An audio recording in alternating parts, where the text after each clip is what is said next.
बच्चों कैसे हैं आप सब? हमें आशा है कि आप पूर्ण रूप से स्वस्थ होंगे और आप अपना कार्य सुचारू रूप से कर रहे होंगे। बच्चों अभी तक आपने 7th की व्याकरण यानी कक्षा 7 की व्याकरण में पाठ 1 और पाठ 2 पढ़ा। बच्चों पाठ 1 में आपने पढ़ा भाषा और व्याकरण। सबसे पहले आपने भाषा का ज्ञान किया और लिपि का ज्ञान किया और उसके बाद फिर आपने व्याकरण का ज्ञान प्राप्त किया। इसके बाद आपने पाठ 2 पढ़ा वर्ण विचार। पहले बच्चों वर्ण का मतलब होता है सबसे पहले हम सीखते हैं वर्ण यानी छोटा आ से ज्ञ तक के अक्षरों को समझते हैं और सीखते हैं। उसके बाद फिर हम मात्राओं को सीखते हैं यानी उसमें जो है वर्ण में स्वर और व्यंजन सीखते हैं और फिर उसमें मात्रा सीखते हैं। जब हमें वर्ण का ज्ञान हो जाता है, जब बच्चे को छोटा आ से ज्ञ तक के सभी अक्षरों का अच्छे से ज्ञान हो जाता है और उसके बाद उसे मात्राओं का ज्ञान हो जाता है और फिर मात्राओं से बने हुए सारे शब्दों का ज्ञान हो जाता है तो उसे समझ लो कि वर्णमाला याद हो गई। तो बच्चों इसके बाद फिर हम पढ़ते हैं पाठ 3 संधि। क्या पढ़ते हैं? पाठ 3 संधि। अब आइए बच्चों हम आपको संधि के बारे में बताते हैं कि संधि बच्चों होती क्या है। संधि का मतलब होता है बच्चों जोड़। संधि का मतलब क्या होता है? जोड़। जब दो चीज आपस में जुड़ती हैं तो उसको कहते हैं संधि। यानी जब हम दो अक्षरों को आपस में जोड़ देते हैं या दो शब्दों को आपस में जोड़ देते हैं तो उसको कहते हैं संधि।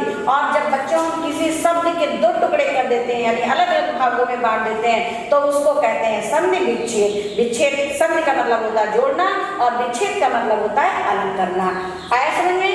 तो बच्चों शब्द का जो है संधि का शाब्दिक अर्थ होता है मेल। क्या होता है? मेल। व्याकरण में जब 2 शब्द या वर्ण आपस में मिलते हैं तब एक नया रूप उनको मिलता है और इसी मेल को संधि कहते हैं। संक्षेप में 2 वर्णों या 2 शब्दों के मेल को ही शब्द कहते हैं। तो आइए बच्चों हम आपको बताते हैं जैसे आपने पढ़ा 2 वर्णों के मेल को या 2 शब्दों के मेल को। तो बच्चों जैसे हम आपको बता रहे हैं 2 वर्ण, जैसे वर्ण का मतलब होता है अक्षर। वर्ण का मतलब क्या होता है? अक्षर। तो 2 वर्ण जैसे हमने का लिखा, ये का बच्चों ऊपर होता है और ला के एकदम लास्ट यानी या ला पे आता है। लेकिन अब जब हम का को ऊपर से और ला को नीचे से लेकर के आपस में जोड़ देते हैं तो ये एक शब्द बन जाता है कल। क्या बन जाता है? काला कल। तो ये तो हो गया 2 वर्णों के मेल से जो नया शब्द बनता है उसे संधि कहते हैं। यानी हमने का और ला को जोड़ दिया। आपने पढ़ा ना कि संधि का मतलब होता है जोड़ना और फिर उसे एक नया शब्द बन जाता है। तो का और ला दोनों अलग अलग अक्षर हैं, अलग अलग वर्ण हैं। जब हमने इन दोनों को जोड़ दिया आपस में तो ये एक नया शब्द बन गया काला कल। इसी तरह बच्चों हम कोई भी अक्षर जोड़ सकते हैं।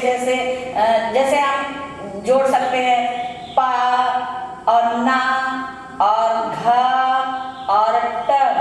तो अब हमने धन का मतलब भी जोड़ होता है। ये हमने धन का निशान लगाया ना, धन का मतलब भी जोड़ होता है। तो हमने पा में ना जोड़ा तो पन हो गया और पा ना में हमने घा जोड़ा तो पन घा हो गया और घा में हमने टा जोड़ा तो टा घट हो गया यानी पन घट। तो एक नया शब्द क्या बन गया? पन घट। ये तो एक नया शब्द बन गया। ये तो हो गया वर्णों के मेल को। 2 वर्णों के मेल को संधि कहते हैं। अब 2 वर्ण मिल गए या 4 वर्ण मिल गए, वर्ण मिल गए। अब आता है कि शब्दों, जब 2 शब्द मिलते हैं, चाहे 2 वर्ण मिले चाहे 2 शब्द मिले, तो जब 2 शब्द मिलते हैं वो शब्द कौन कौन से होते हैं? जैसे हमने विद्या ये जोड़ा, ये लिखा हमने विद्या, ये एक शब्द है बच्चों। क्या है? विद्या एक शब्द है। और जब हमने इसमें आलय जोड़ दिया, क्या जोड़ दिया? आलय। देखिए ये भी शब्द है और ये भी शब्द है क्योंकि ये 2 अक्षरों के मेल से बना है, ये 3 अक्षरों के मेल से बना है तो ये शब्द हो गया। अब विद्या में जब हम आलय जोड़ देते हैं तो इसका एक नया रूप क्या हो जाता है? इन दोनों में क्या परिवर्तन हो जाता है? ये दोनों एक जगह लिख जाते हैं। विद्यालय। क्या हो गया? विद्यालय। आया समझ में? यहाँ पे हमने वर्णों को जोड़ करके एक शब्द बनाया और यहाँ पे हमने 2 अलग अलग शब्दों शब्दों को जोड़ करके एक नया शब्द बनाया। और जैसे महाधन की, ये भी एक शब्द है महा, और इसमें हमने धन करके जोड़ दिया ईस, तो क्या हो गया बच्चों, क्या हो गया महेश, क्या हो गया महेश। ये तो आपने जाना कि दो वर्णों या दो शब्दों के मेल को संधि कहते हैं, यानी जब दो वर्ण या दो शब्द आपस में मिल जाते हैं तो वो नए शब्द क्या कहलाते हैं, संधि कहलाते हैं। अब आइए, अब हम आपको बताते हैं कि संधि कितने प्रकार की होती है। संधि कितने प्रकार की होती है? तो बच्चों संधि 3 प्रकार की होती है। संधि कितने प्रकार की होती है? संधि 3 प्रकार की होती है। अब बच्चों हम आपसे प्रश्न पूछते हैं कि संधि कितने प्रकार की होती है, तो आप इसका उत्तर बोलेंगे कि संधि 3 प्रकार की होती है। कितने प्रकार की होती है? 3 प्रकार की होती है। नंबर 1 स्वर संधि, नंबर 2 व्यंजन संधि,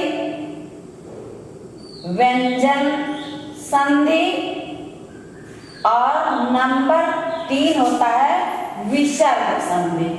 विसर्ग संधि। आए समझ में? संधियां कितने प्रकार की होती हैं? संधियां 3 प्रकार की होती हैं।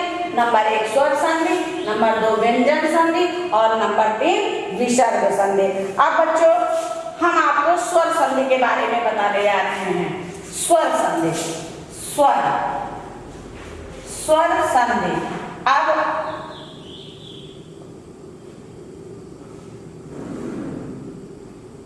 स्वर संधि, अब बच्चों स्वर का मतलब होता है मात्राएं। स्वर का मतलब क्या होता है? मात्राएं। अब जब एक मात्रा दूसरी मात्रा, यानी एक स्वर दूसरे स्वर में मिल जाता है और उससे जब कोई नया अक्षर बनता है तो उसे स्वर संधि कहते हैं। अब बच्चों स्वर 2 प्रकार के होते हैं। स्वर कितने प्रकार के होते हैं? 2। पहले तो आप समझिए कि स्वर 2 प्रकार के होते हैं। स्वर 2 प्रकार के होते हैं। स्वर कितने प्रकार के होते हैं? 2 प्रकार के। ये तो आपने कक्षा 1 से ही पढ़ा होगा कि स्वर का मतलब होता है मात्राएं, यानी स्वर 2 प्रकार की होती हैं। तो नंबर 1 हृष्ट स्वर, नंबर 1 हृष्ट स्वर, और हृष्ट स्वर के अंदर हृष्ट स्वर बच्चे किसे कहते हैं? हृष्ट स्वर। हृष्ट स्वर का मतलब होता है जिन स्वरों को बोलने में कम समय लगता है। जैसे हम कहते हैं छोटा आ, अब छोटा आ को बोलने में बहुत कम टाइम लगता है, बहुत कम टाइम लगता है ना। और छोटी ई को भी बोलने में बहुत कम टाइम लगता है, ई। और छोटा ऊ, ये बच्चों होते हैं हृष्ट स्वर। कौन से स्वर होते हैं? हृष्ट स्वर। अब कहने का मतलब ये है कि जिन स्वरों को बोलने में कम समय लगता है उसे हृष्ट स्वर कहते हैं। और नंबर 2 आता है दीर्घ स्वर। बच्चों हृष्ट का मतलब होता है कम और दीर्घ का मतलब होता है अधिक। तो हृष्ट स्वर होते हैं छोटा, छोटी, छोटा ऊ, इनको बोलने में कम समय लगता है। और दीर्घ का मतलब होता है अधिक। जिन अक्षरों को यानी जिन स्वरों को बोलने में अधिक समय लगता है उसको दीर्घ स्वर कहते हैं। अब इन अक्षरों को देख करके, इन स्वरों को देख करके आप समझ गए होंगे कि अब दीर्घ स्वर कौन कौन से होते हैं। तो देखिए दीर्घ स्वर, अब हृष्ट स्वर में छोटा तो दीर्घ स्वर में बड़ा। जब हम छोटा आ को बोलते हैं तो बोलते हैं आ, और बड़ा आ को बोलते हैं तो बोलते हैं आ। यानी छोटा आ को बोलने में कम समय लगा और बड़ा आ को बोलने में अधिक समय लगा। इसलिए कम समय वाले को हृष्ट स्वर कहते हैं और ज्यादा समय लगने वाले स्वर को दीर्घ स्वर कहते हैं। जैसे बड़ा और बड़ी ई और बड़ाऊ। जैसे हमने कहा छोटी ई, तो ई को बोलने में कम समय लगा और ई को बोलने में अधिक समय लगा। छोटा ऊ को बोलने में कम समय लगा और बड़ा ऊ को बोलने में अधिक समय लगा। तो बच्चों हृष्ट स्वर में तीन ही आते हैं, लेकिन दीर्घ स्वर में कई स्वर होते हैं, जैसे बड़ा, बड़ी, बड़ाऊ, ए और आए, ओ और आओ। यहाँ पे भी आता है आओ। फिर ये हो गए दीर्घ स्वर। ह्रस्व स्वर में छोटा, छोटी, छोटाऊ, रि, और दीर्घ स्वर में बड़ा, बड़ी, बड़ाऊ, ए, आए, ओ, आओ। अब आपने समझ लिया कि स्वर दो प्रकार के होते हैं, कौन कौन से और वो कौन से होते हैं। जैसे स्वर आपने पढ़ा, स्वर दो प्रकार के होते हैं, ह्रस्व स्वर और दीर्घ स्वर। तो ह्रस्व स्वर वो होते हैं जिन स्वरों को बोलने में कम समय लगता है, और दीर्घ स्वर वो होते हैं जिन स्वरों को बोलने में अधिक समय लगता है। ये तो आपने पढ़ा स्वरों के प्रकार। अब हम आपको पढ़ा रहे हैं स्वर। अब स्वर की परिभाषा, बच्चों स्वर की परिभाषा होती है, इसको हम मौखिक बता रहे हैं, आप ध्यान से पढ़िए। स्वर की परिभाषा होती है दो स्वरों के मेल से जो परिवर्तन होता है उसे स्वर संधि कहते हैं। दो स्वरों का मतलब होता है, जैसे दो स्वर का मतलब समझ लीजिए। स्वर जैसे छोटा है और छोटा आ, ये छोटा है और छोटा आ, ठीक, ये दोनों स्वर है ना, ये भी छोटा भी स्वर है और छोटा आ, दोनों स्वर है। तो इसमें छोटा छोटा जोड़ के हो जाता है बड़ा आ। क्या होता है, ये स्वर स्वर में परिवर्तन होता है। एक स्वर जब दूसरे स्वर से मिलता है तो उसका रूप बदल जाता है। और भी जैसे ये है छोटा आ और ये है बड़ा आ, तो इसको जोड़ने से भी यहाँ पे हो जाएगा बड़ा आ। यानी ये स्वरों का मेल है। किसका मेल है? स्वरों का। इधर भी मात्रा है और इधर मात्रा, इधर ह्रस्व स्वर है और इधर, चाहे बच्चों ह्रस्व को जोड़ो तो दीर्घ हो जाएगा, और चाहे ह्रस्व और दीर्घ को जोड़ो तो भी दीर्घ हो जाएगा, और चाहे दीर्घ को जोड़ो तो भी दीर्घ हो जाएगा। यानी दोनों स्वरों को मिलके बड़ा ही होता है। जैसे हमने जोड़ा यहाँ पे बड़ा आ, और बड़ा आ भी स्वर है, और यहाँ पे छोटा आ है तो भी यहाँ पे होगा बड़ा आ। और बच्चों यहाँ पे जैसे बड़ा है और यहाँ पे भी बड़ा है तो भी दोनों का जोड़ जो है बड़ा आ होगा। अब ये तो हो गया स्वर को स्वर से जोड़ना। तो ये तो आपकी स्वर की परिभाषा हो गई। अब इसी तरह ई भी होता है और इसी तरह ऊ होता है। चाहे ई को छोटी से जोड़ो तो भी बड़ी होगी, चाहे छोटी को बड़ी से जोड़ो तो भी बड़ी होगी, चाहे बड़ी को बड़ी से जोड़ो तब भी बड़ी होगी, और चाहे बड़ी को छोटी से जोड़ो तब भी बड़ी होगी। ये इसी प्रकार छोटा ऊ भी होता है बच्चों, वो भी स्वर है। छोटा ऊ को छोटा ऊ से जोड़ोगे तो भी बड़ा ऊ होगा, और छोटा ऊ को बड़े ऊ से जोड़ोगे तो भी बड़ा ऊ होगा, बड़े ऊ को बड़े ऊ से जोड़ोगे तब भी बड़ा ऊ होगा, और बड़े ऊ को छोटे ऊ से जोड़ोगे तब भी बड़ा ऊ होगा। ये हो गया स्वर, एक स्वर का दूसरे स्वर से मेल, यानी स्वर संधि इसी को कहते हैं। तो जैसे हम बच्चों बता रहे हैं आपको स्वर संधि। स्वर संधि में जैसे होता है परम, हाँ अभी स्वर संधि हम आपको समझा रहे हैं। जैसे लिखा है परम, परम धन अर्थ। क्या लिखा हुआ है? परम धन अर्थ। अब यहाँ पे बच्चों एक नया शब्द बन जाएगा। परम का मतलब बहुत होता है, अर्थ का मतलब होता है। दोनों शब्दों के मतलब अलग अलग हैं, दोनों शब्दों के मतलब अलग अलग हैं, लेकिन अब ये दोनों शब्द हैं, दोनों शब्दों को जब हम एक में मिला देंगे तो ये हो जाएगा परमार्थ। क्या हो जाएगा?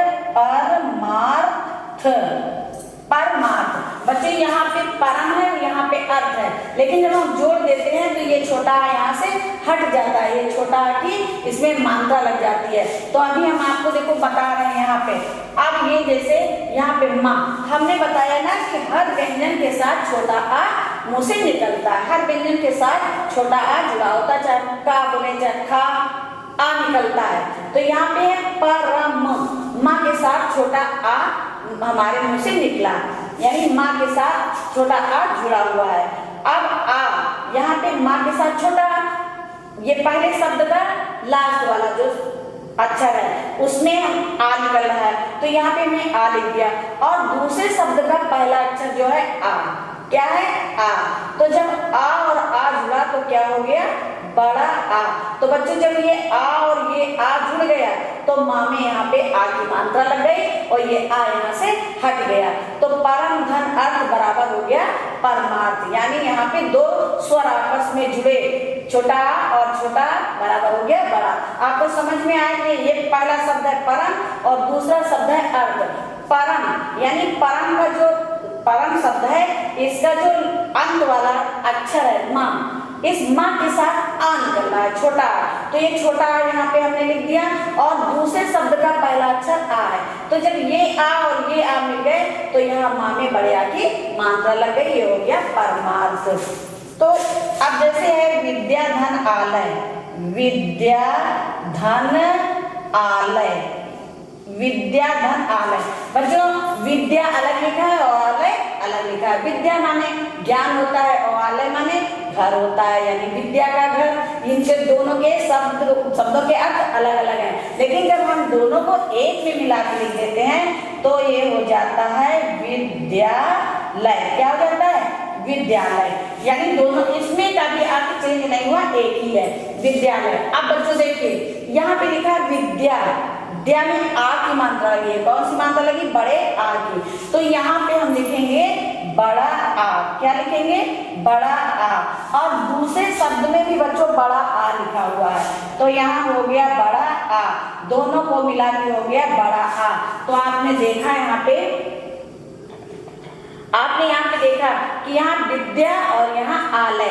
अब ये विद्यालय लिखने के लिए यहाँ पे आ हटा दिया गया है और इसी आ की मात्रा यहाँ पे, तो आ मिलकर भी बड़ा होता है, तो मात्रा की कोई बात ही नहीं। विद्या में आ की मात्रा लगी हुई है विद्यालय। तो ये तो आपने पढ़ा कि संधियां कैसे बनती हैं, यानी स्वर संधि आपस में कैसे मिलकर के एक नया परिवर्तन करती है। अब आइए हम आपको बताते हैं कि स्वर संधि, यानी कि स्वर संधि के भी भेद होते हैं बच्चों। स्वर संधि के भेद, अभी तो आपने पढ़ा कि संधि कितने प्रकार की होती है? संधि 3 प्रकार की होती है, स्वर संधि और व्यंजन संधि और विसर्ग संधि। इसके बाद आपने पढ़ा कि स्वर संधि के 2 भेद होते हैं, एक ह्रस्व स्वर और एक दीर्घ स्वर। अब बच्चों स्वर संधि के भी प्रकार पढ़िए। स्वर संधि, स्वर संधि, अब स्वर संधि के 5 भेद होते हैं। स्वर संधि के 5 भेद होते हैं। स्वर संधि के बच्चों कितने भेद होते हैं? 5। कितने भेद होते हैं? 5। पहले आपने संधि के भेद पढ़े, फिर स्वर के, आप स्वर संधि के भेद पढ़िए। स्वर संधि के 5 भेद होते हैं बच्चों। कौन कौन से? नंबर 1 दीर्घ संधि,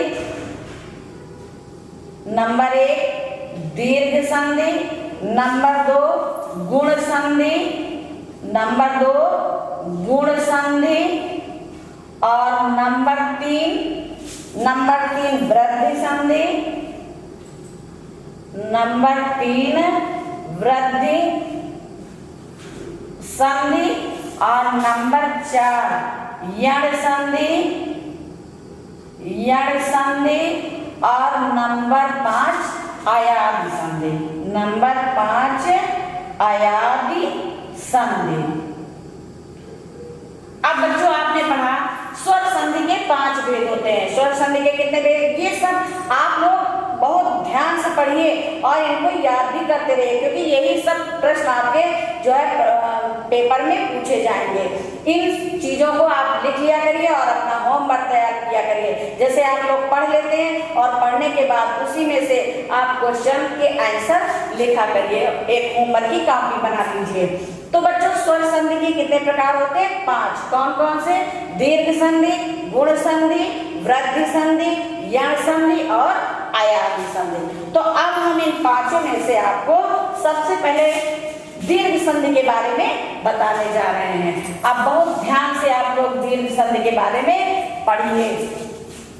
ये है आपकी दीर्घ संधि, दीर्घ संधि। अब बच्चों दीर्घ संधि में बच्चों 3 नियम होते हैं। दीर्घ संधि में कितने नियम होते हैं? तीन। दीर्घ संधि में कितने नियम होते हैं? तीन। बच्चों हर संधि के साथ कुछ नियम होते हैं। जैसे आप मैथ पढ़ते हो तो मैथ में भी आप जब तक नियम नहीं समझते हो किसी भी पार्ट का जो भी हो, तो उसका अगर नहीं समझते हो तो आपको मैथ लगानी नहीं आती। इसी प्रकार बच्चों संधि होती है, संधि में नियम होते हैं। उन नियमों को अगर आप ध्यान पूर्वक समझ लेते हैं तो आपको संधि करना बहुत सरल हो जाएगा। तो आप पहले नियम देखिए। दीर्घ संधि में बच्चों तीन नियम होते हैं। अब हम आपको बताने जा रहे हैं नियम नंबर एक। नियम नंबर एक। अब नियम नंबर एक में है, देखिए नियम नंबर एक में है, यदि ह्रस्व, अभी आपने स्वर पढ़ा ना, ह्रस्व स्वर और दीर्घ स्वर। ह्रस्व का मतलब होता है छोटा, छोटा, छोटी, छोटा। यदि ह्रस्व या दीर्घ, यदि ह्रस्व या दीर्घ आ या बड़ा आ, या अब आपने पढ़ा यदि ह्रस्व या दीर्घ, यानी ह्रस्व छोटा और बड़ा, दीर्घ बड़ा के बाद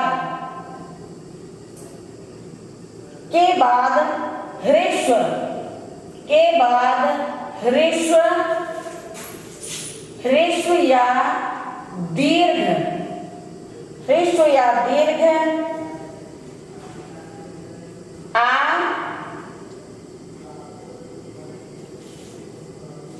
आ या बड़ा आ आए तो दोनों के स्थान पर बड़ा आ हो जाता है, बड़ा आ हो जाता है। अब इसको ध्यान से समझिए। पहले नियम नंबर एक है दीर्घ संधि का।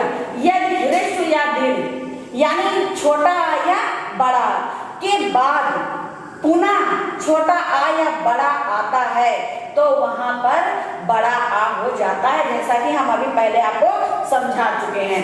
पुनः हम फिर से आपको जो है बता रहे हैं कि यदि ह्रस्व स्वर या दीर्घ स्वर यानी छोटा आ या बड़ा के बाद पुनः छोटा आ या बड़ा आता है तो वहां पर बड़ा आ ही हो जाता है। अब आप पढ़िए उदाहरण, जैसे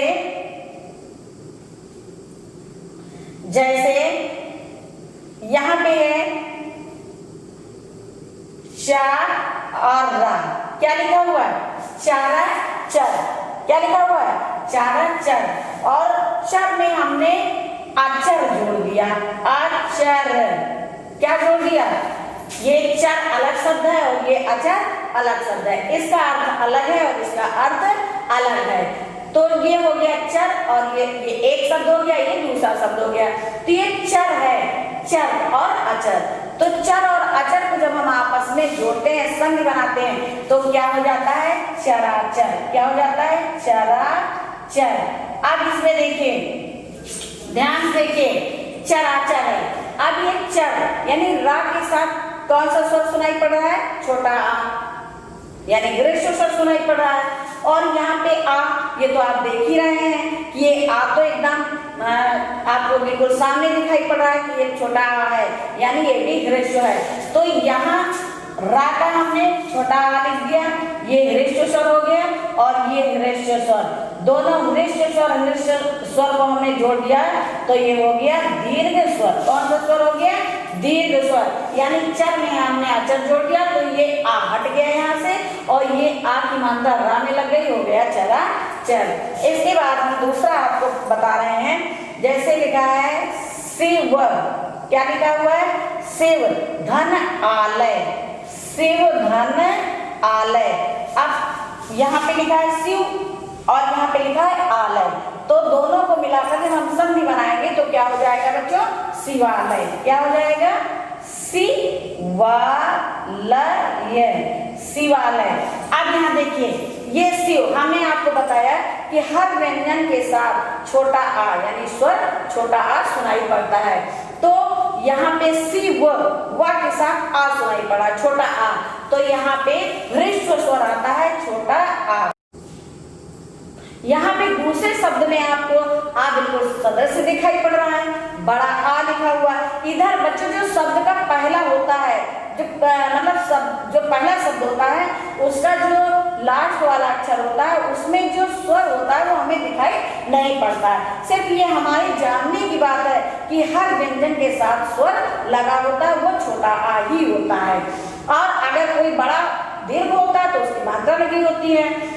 तो शिव, यहाँ पे शिव व के साथ आ है, ह्रस्व स्वर है। और यहाँ पे तो आप सदस्य देख रहे हैं, यानी बिल्कुल सामने देख रहे हैं कि यहाँ पे बड़ा आ यानी दीर्घ स्वर है। तो यहाँ पे हम ह्रस्व स्वर के साथ जब दीर्घ स्वर जोड़ रहे हैं तो यहाँ पे भी हो जाएगा दीर्घ स्वर यानी बड़ा आ। जैसे शिव में हमने आले जोड़ा तो शिवालय लिखने में ये आ हट गया और ये आ की मात्रा व में लग गई, हो गया शिवालय। इस प्रकार बच्चों जैसे है परीक्षा, परीक्षा, परीक्षा धन अर्थी, परीक्षा धन अर्थी। अब इसको हम क्या करेंगे, परीक्षा, ये परीक्षा अलग शब्द है और अर्थी अलग शब्द है। अब इन दोनों को हम आपस में जब जोड़ देंगे यानी संधि बना देंगे तो ये हो जाएगा परीक्षार्थी। क्या हो जाएगा, परीक्षार्थी। अब था में हमने बड़ी की मात्रा लगाई और ये रा लगा दिया तो हो गया परीक्षार्थी। अब बच्चों देखिए परीक्षा का अर्थ दो शब्द हैं, दो शब्दों को मिलकर संधि बनती है। परीक्षा का जब दो शब्द अलग अलग होते हैं तो उनका अर्थ भी बच्चों अलग अलग होता है। जैसे परीक्षा का मतलब होता है आप जैसे परीक्षा आप देते हैं, परीक्षा का मतलब होता है इम्तहान। और अर्थी का मतलब होता है, अर्थी का भी दो अर्थ होते हैं, एक अर्थी मतलब होता है धन और एक अर्थी मतलब होता है अर्थी का मतलब होता है एक जैसे अर्थ शब्द, अर्थ का मतलब होता है जवाब, क्या हुआ इसका अर्थ क्या हुआ, इसका जवाब क्या हुआ। और एक अर्थी का मतलब होता है धन दौलत। तो दोनों के अर्थ अलग अलग है, लेकिन जब हमने इसको एक में जोड़ दिया, इसकी संधि बना दी तो हो गया परीक्षार्थी। परीक्षार्थी का मतलब हो गया जो परीक्षा में बैठता है यानी जो परीक्षा को देता है। तो अब इसमें आइए, अब इसमें देखिए परीक्षा छा के साथ आ जुड़ा है, बड़ा परीक्षा छा में आ की मात्रा आपको समझ में पूरा आ रही होगी। तो ये है बड़े आ की मात्रा। और दूसरे शब्द में बच्चों आगे का स्वर है छोटा आ, छोटा आ। अब यहाँ पे आपने परीक्षा धन अर्थी बराबर परीक्षार्थी, तो यहाँ परीक्षा में बड़ा आ और अर्थी में छोटा आ। जब हमने बड़ा छोटा आ को जोड़ दिया तो हो गया यहाँ पे बड़ा आ। इसके बाद है विद्या धन आलय, विद्या धन आलय, विद्यालय। अब यहाँ पे हो जाएगा विद्यालय। अब आप बच्चों देख रहे होंगे कि विद्या या में भी आ की मात्रा लगी है तो यहाँ पे हो जाएगा बड़ा। और दूसरे शब्द में एकदम जो है दिखाई पड़ा है कि यहाँ पे बड़ा आ है तो यहाँ पे हमने बड़ा आ को जोड़ दिया। जब हमने बड़ा को जोड़ दिया तो भी यहाँ पे होगा बड़ा आ। अब आपको समझ में आ गया होगा कि जब हम छोटा जोड़ते हैं तो बड़ा हो जाता है, छोटा बड़ा जोड़ते हैं तो भी बड़ा हो जाता है, और बड़ा छोटा जोड़ते हैं तो भी बड़ा हो जाता है, और बड़ा जोड़ते हैं तो भी बड़ा हो जाता है। ये तो पढ़ा बच्चों आपने दीर्घ संधि का नियम नंबर 1। अब हम आपको पढ़ाने जा रहे हैं दीर्घ संधि का नियम नंबर 2। अब बच्चों नियम नंबर 2 में भी यही है, जैसे आपने बड़ा आ स्वर को जोड़ा, आपस में आ स्वर को जोड़ा, इसी तरह अब नियम नंबर 2 में है आप छोटी ई और छोटी ई को जोड़ेंगे। छोटी ई या बड़ी को छोटी ई या बड़ी ई के साथ जोड़ने पर छोटी या बड़ी को छोटी या बड़ी के साथ जोड़ने पर दोनों के स्थान पर दोनों के स्थान पर बड़ी ई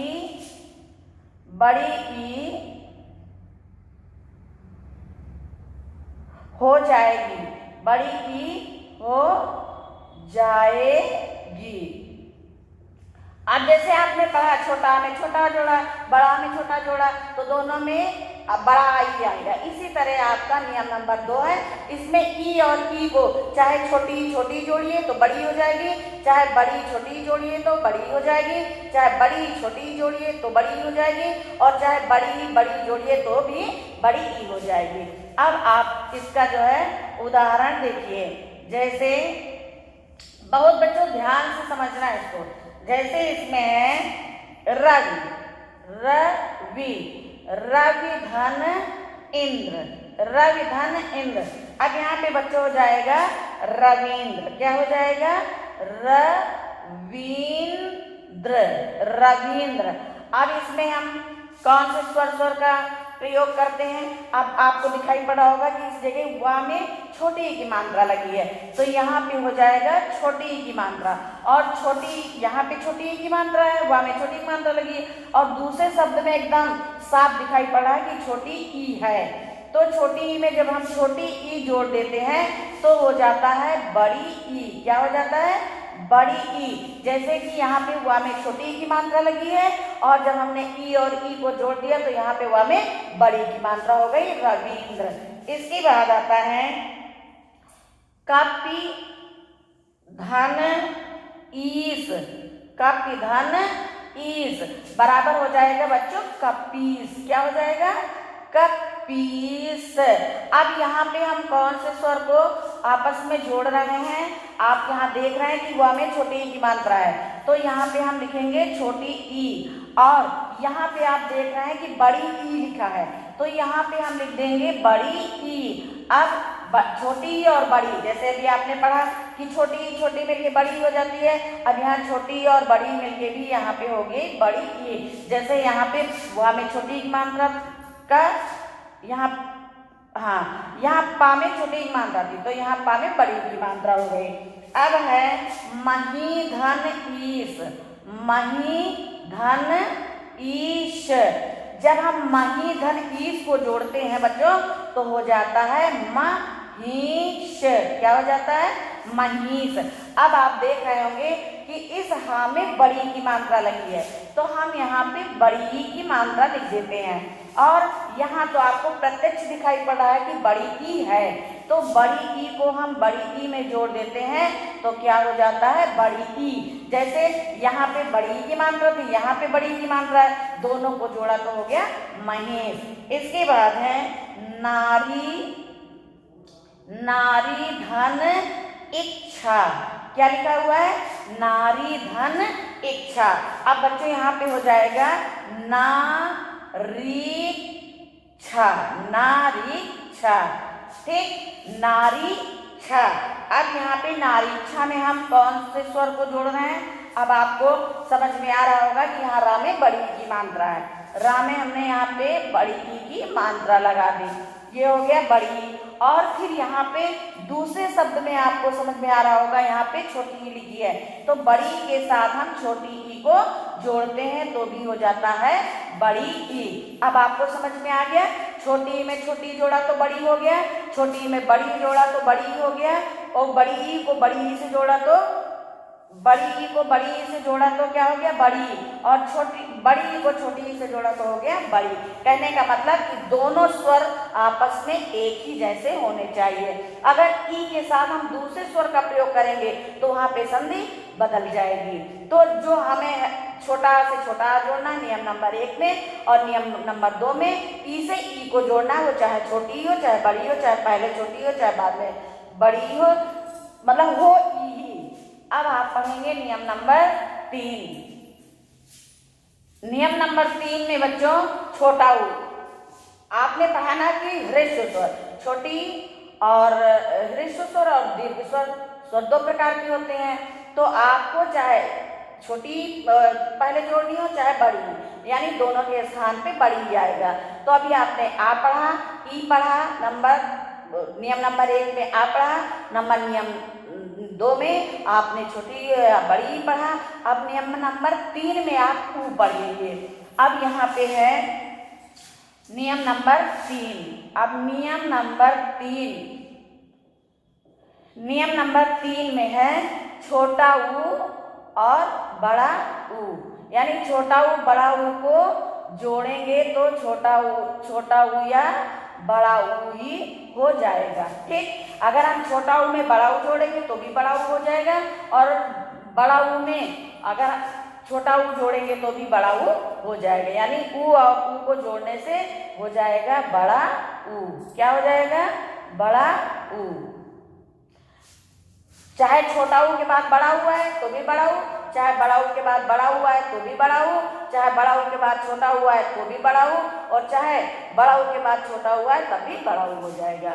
तो ये तो हम यहाँ पे अब संक्षेप में लिखे दे रहे हैं। आपने नियम नंबर 1, नियम नंबर 2 ध्यान से लिखा हुआ देखा होगा और लिखा हुआ आपके पास जाएगा। तो इसलिए आप लोग जैसे नियम नंबर 1 में लिखे हैं, नियम नंबर 2 में लिखे, उसी तरह नियम नंबर 3 लिख देंगे, क्योंकि यहाँ पे हमने संक्षेप में लिख दिया हुआ है। तो आइए अब नियम नंबर 3 हम देखते हैं। नियम नंबर 3 में है जैसे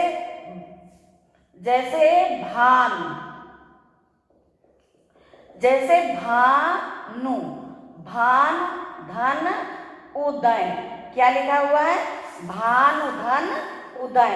अब भानु धन उदय को जब हम आपस में जोड़ेंगे तो हो जाएगा भानुदय। क्या हो जाएगा?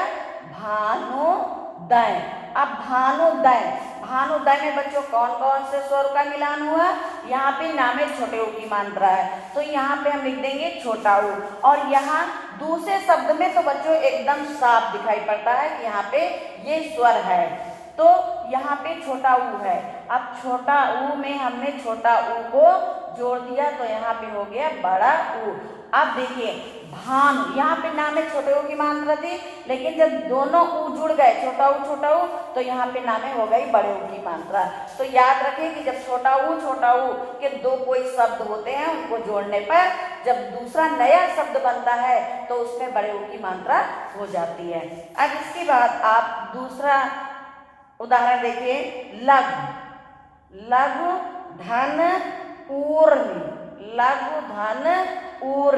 अब लघु धन ऊर्मी, इन दोनों शब्द अलग अलग शब्दों को हम जब एक में यानी संधि की बनाते हैं तो यहाँ हो जाता है लघूर्मी। क्या हो जाता है? लघूर्मी। अब लघूर्मी आप देखिए घा में छोटे ऊ की मात्रा है, तो यहाँ पे हम लिखते हैं छोटे ऊ की मात्रा, और यहाँ पे बच्चों दूसरे शब्द में बड़ा ऊ लिखा हुआ है, तो यहाँ पे हम लिख देते हैं बड़ा ऊ। अब छोटा ऊ और बड़ा ऊ मिलके भी हो जाता है बड़ा ऊ। जैसे यहाँ घा में छोटे ऊ की मात्रा है और जब घा में बड़े ऊ की मात्रा लगेगी तो ये ऊ यहाँ से हट जाएगा, हो जाएगा लघूर्मी। अब तीसरा है बधू धन उत्सव। अब दोनों शब्दों को जब हम एक में मिलाते हैं यानी इनकी संधि बनाते हैं तो हो जाता है बधूत्सव। अब आइए इसमें हम स्वरों को जो है आपस में मिलाते हैं, देखते हैं कौन कौन से स्वर इस बधूत्सव में प्रयोग किए गए हैं। अब देखिए बधू, धा में कौन सी मात्रा लगी है? बड़े ऊ की, तो यहाँ पे हम लिख देते हैं बड़ा ऊ। बच्चे जब परीक्षा में ये आपको दिया जाएगा तो आपको नियम भी बताने होंगे, इसलिए नियमों को बहुत ध्यान से जो है देखना और समझना। जैसे बधू धन उत्सव, आपने इसकी संधि बधूत्सव तो कर लिया, लेकिन इसका नियम भी आपको याद करना है। तो जैसे वधू है, धा में आपको बड़े ऊ की मात्रा दिखाई पड़ रही है, तो यहाँ आपने लिख दिया बड़े ऊ की मात्रा। अब दूसरे शब्द में आपको प्रत्यक्ष दिखाई पड़ रहा है कि ये छोटे ऊ की मात्रा है, तो हम बड़े ऊ में जब छोटे ऊ की मात्रा जोड़ देते हैं तो दोनों को जोड़ने पर क्या हो जाता है? बड़ा ऊ। क्या हो जाता है? बड़ा ऊ। कहने का मतलब ये है कि जब हम दो स्वर यानी चाहे वो ह्रस्व स्वर हो चाहे दीर्घ स्वर हो, दोनों को आपस में जोड़ेंगे तो वहां पे वो दीर्घ स्वर बन जाएगा। अब चौथा उदाहरण है भू धन ऊर्जा। भू धन ऊर्जा। अब बच्चों यहाँ पे आप देखिए भू धन ऊर्जा, यहाँ पे अगर हम भू का अर्थ निकालेंगे तो अलग होगा, ऊर्जा का अर्थ निकालेंगे तो अलग होगा, लेकिन हम जब दोनों शब्दों की संधि बना देंगे, आपस में जोड़ देंगे, तो यहाँ हो जाएगा भूर्जा, भूर्जा। अब इसमें हम देखते हैं कि हमने कौन से दो स्वरों का जो है आपस में मेल किया है। अब बच्चों आपको समझ में आ रहा होगा कि यहाँ पे भा में बड़े ऊ की मात्रा लगी है, तो इसका नियम होगा बड़ा ऊ। अब बड़ा ऊ में हम कौन सा ऊ, क्योंकि यहाँ पे तो प्रत्यक्ष दूसरे शब्द में तो बच्चों हमेशा प्रत्यक्ष दिखाई पड़ता है कि यहाँ पे जो है स्वर है, तो यहाँ पे बड़ा ऊ है, यानी यहाँ पे दीर्घ बड़ा ऊ, यानी बड़ा ऊ स्वर है जिसको हम दीर्घ कहेंगे, दीर्घ स्वर। अब बड़ा ऊ को भी जब हम आपस में जोड़ते हैं तो यहाँ पे हो जाता है बड़ा ऊ। अब यहाँ पे भा में बड़े ऊ की मात्रा है और यहाँ पे बड़ा ऊ है। बच्चों जब हम संधि करते हैं तो दूसरे शब्द में जो स्वर होता है वो अलग हो जाता है, वो स्वर नहीं हो जाता, वो मात्रा के रूप में परिवर्तित हो जाता है, तो हो जाएगा भूर्जा। अब आपने नियम नंबर 3 पढ़ा। इस प्रकार बच्चों आपकी दीर्घ संधि समाप्ति होती है। यहीं पे आपने दीर्घ संधि के बारे में पढ़ लिया। अब हम आपको गुण संधि के बारे में बताएंगे। हाँ, तो बच्चों अभी तक हमने आपको बताया संधि क्या होती है, फिर संधि कितने प्रकार की होती है, और फिर संधि कितने प्रकार की होती है, यानी संधि 3 प्रकार की होती है, स्वर संधि, व्यंजन संधि और विसर्ग संधि। फिर हमने बताया स्वर 2 प्रकार के होते हैं, ह्रस्व स्वर और दीर्घ स्वर। इसके बाद स्वर में 5 भेद होते हैं। नंबर 1 दीर्घ स्वर, नंबर 2 गुण संधि, दीर्घ संधि, गुण संधि, वृद्धि संधि, यण संधि और अयादि संधि। तो अभी तक बच्चों आप लोगों ने पढ़ा वृद्धि संधि के जो है दीर्घ संधि के बारे में। किस संधि के बारे में पढ़ा? दीर्घ संधि के बारे में। दीर्घ संधि के बच्चों 3 नियम अभी तक आपने पढ़े। हमें आशा है कि आप लोगों ने बहुत आराम से इसको समझा होगा। एक बात हम बच्चों आपको बता रहे हैं, जो हम बोर्ड में आपको समझा रहे हैं, आपको उसे सिर्फ समझना है, लिखना नहीं है। जो लिखने वाला वर्क है वो आपको नोट्स बुक्स में तैयार करके दिया जाएगा। इसके बारे में आप परेशान मत होना कि मैम पढ़ा रही हैं, हम इसके साथ में लिखते जाएं। तो आपको बच्चों लिखना नहीं है, सिर्फ एक टक होके बोर्ड पर देखना है और बहुत ध्यान से इसको समझना है।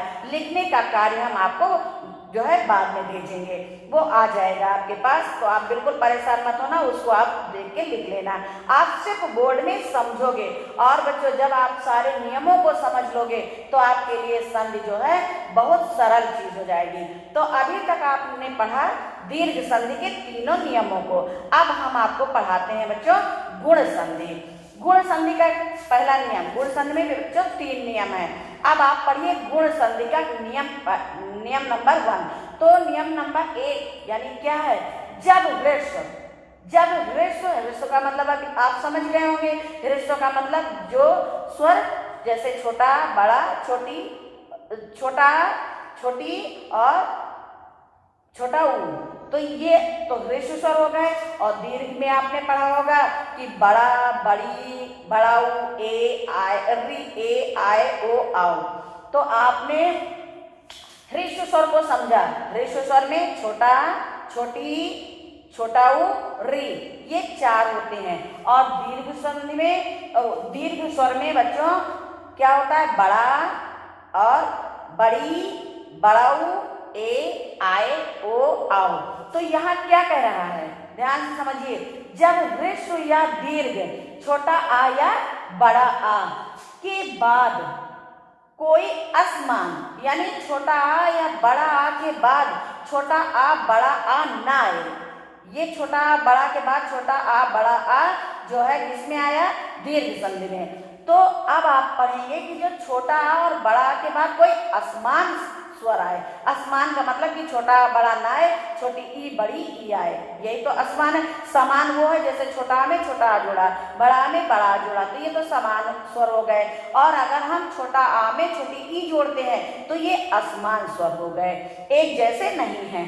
तो जब छोटा या बड़ा के बाद कोई असमान ह्रस्व या दीर्घ ई या बड़ी ई आए, जैसे छोटा आ या बड़ा आ के बाद छोटी ई या बड़ी ई आए, तो दोनों के स्थान पर बच्चों ए हो जाता है। जब आप छोटा आ या बड़ा आ के साथ छोटी ई या बड़ी ई को जोड़ेंगे तो उसके मेल से एक नया स्वर बनेगा ए। तो अब हम आपको गुण संधि के बारे में बताने जा रहे हैं। तो आइए आप नियम नंबर 1, अभी हमने आपको नियम नंबर 1 समझाया। अब देखिए नियम नंबर 1 में है जैसे देव, जैसे देव, देव धन इंद्र, देव धन इंद्र। तो यहाँ पे आप एक ही मात्रा पढ़ाएं। जहाँ पे बच्चों किसी शब्द में एक ही मात्रा हो तो वहां पे आप समझ जाइए कि ये जो है गुण संधि है, और जहाँ पे ओ की मात्रा हो वहां पे आप समझ जाइए कि ये गुण संधि है। दो शब्द, जब आप दो शब्दों को आपस में जोड़ेंगे और एक ही मात्रा निकल आएगी और या ओ की मात्रा निकल आएगी तो आप समझ लीजिए यहाँ पे गुण संधि होगी। तो यहाँ पे आप देख रहे हैं देव धन इंद्र, तो यहाँ पे इन दोनों शब्दों को हम जब आपस में जोड़ देंगे तो यहाँ हो जाएगा देवेंद्र। क्या हो जाएगा? देवेंद्र। अब आप देख रहे हैं ना यहाँ पे एक ही मात्रा है, वह में कौन सी मात्रा लगी? एक। देखिए यहाँ पे वह में कोई मात्रा नहीं है, लेकिन यहाँ जब दोनों शब्दों को हमने आपस में जोड़ दिया तो वह में एक ही मात्रा लग गई और ये ई हट गया यहाँ से, देवेंद्र। अब हम नियम के बारे में जानते हैं। देव, आपने पढ़ा होगा कि हर व्यंजन के साथ आ निकलता है, तो देव वा के साथ आ निकल रहा है, तो यहाँ पे क्या हो गया? छोटा आ। अब छोटा आ में हमें कौन सा आसमान स्वर जोड़ना है बच्चों?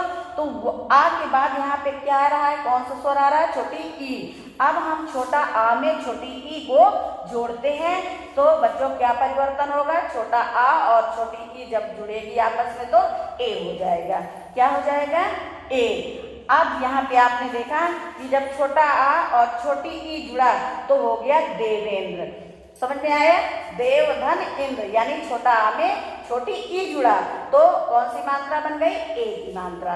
अब इसी प्रकार है राम, राम धन ईश्वर, राम धन ईश्वर। अब यहाँ पे राम है और यहाँ पे पहला शब्द राम है और दूसरा शब्द ईश्वर है। अब दोनों को हम जब आपस में जोड़ देते हैं यानी इन दोनों की संधि करते हैं बच्चों, राम अलग है ईश्वर अलग है, इसको हम संधि विच्छेद कहेंगे। क्या कहेंगे? संधि विच्छेद। और जब इन दोनों को हम आपस में जोड़ देंगे तो ये हो जाएगी संधि। तो ये हो जाएगा रा में। अब ये माँ में ई जब जुड़ेगा, अभी आपने पढ़ा ना आ में ई जुड़ा तो एक ही मात्रा हो गई।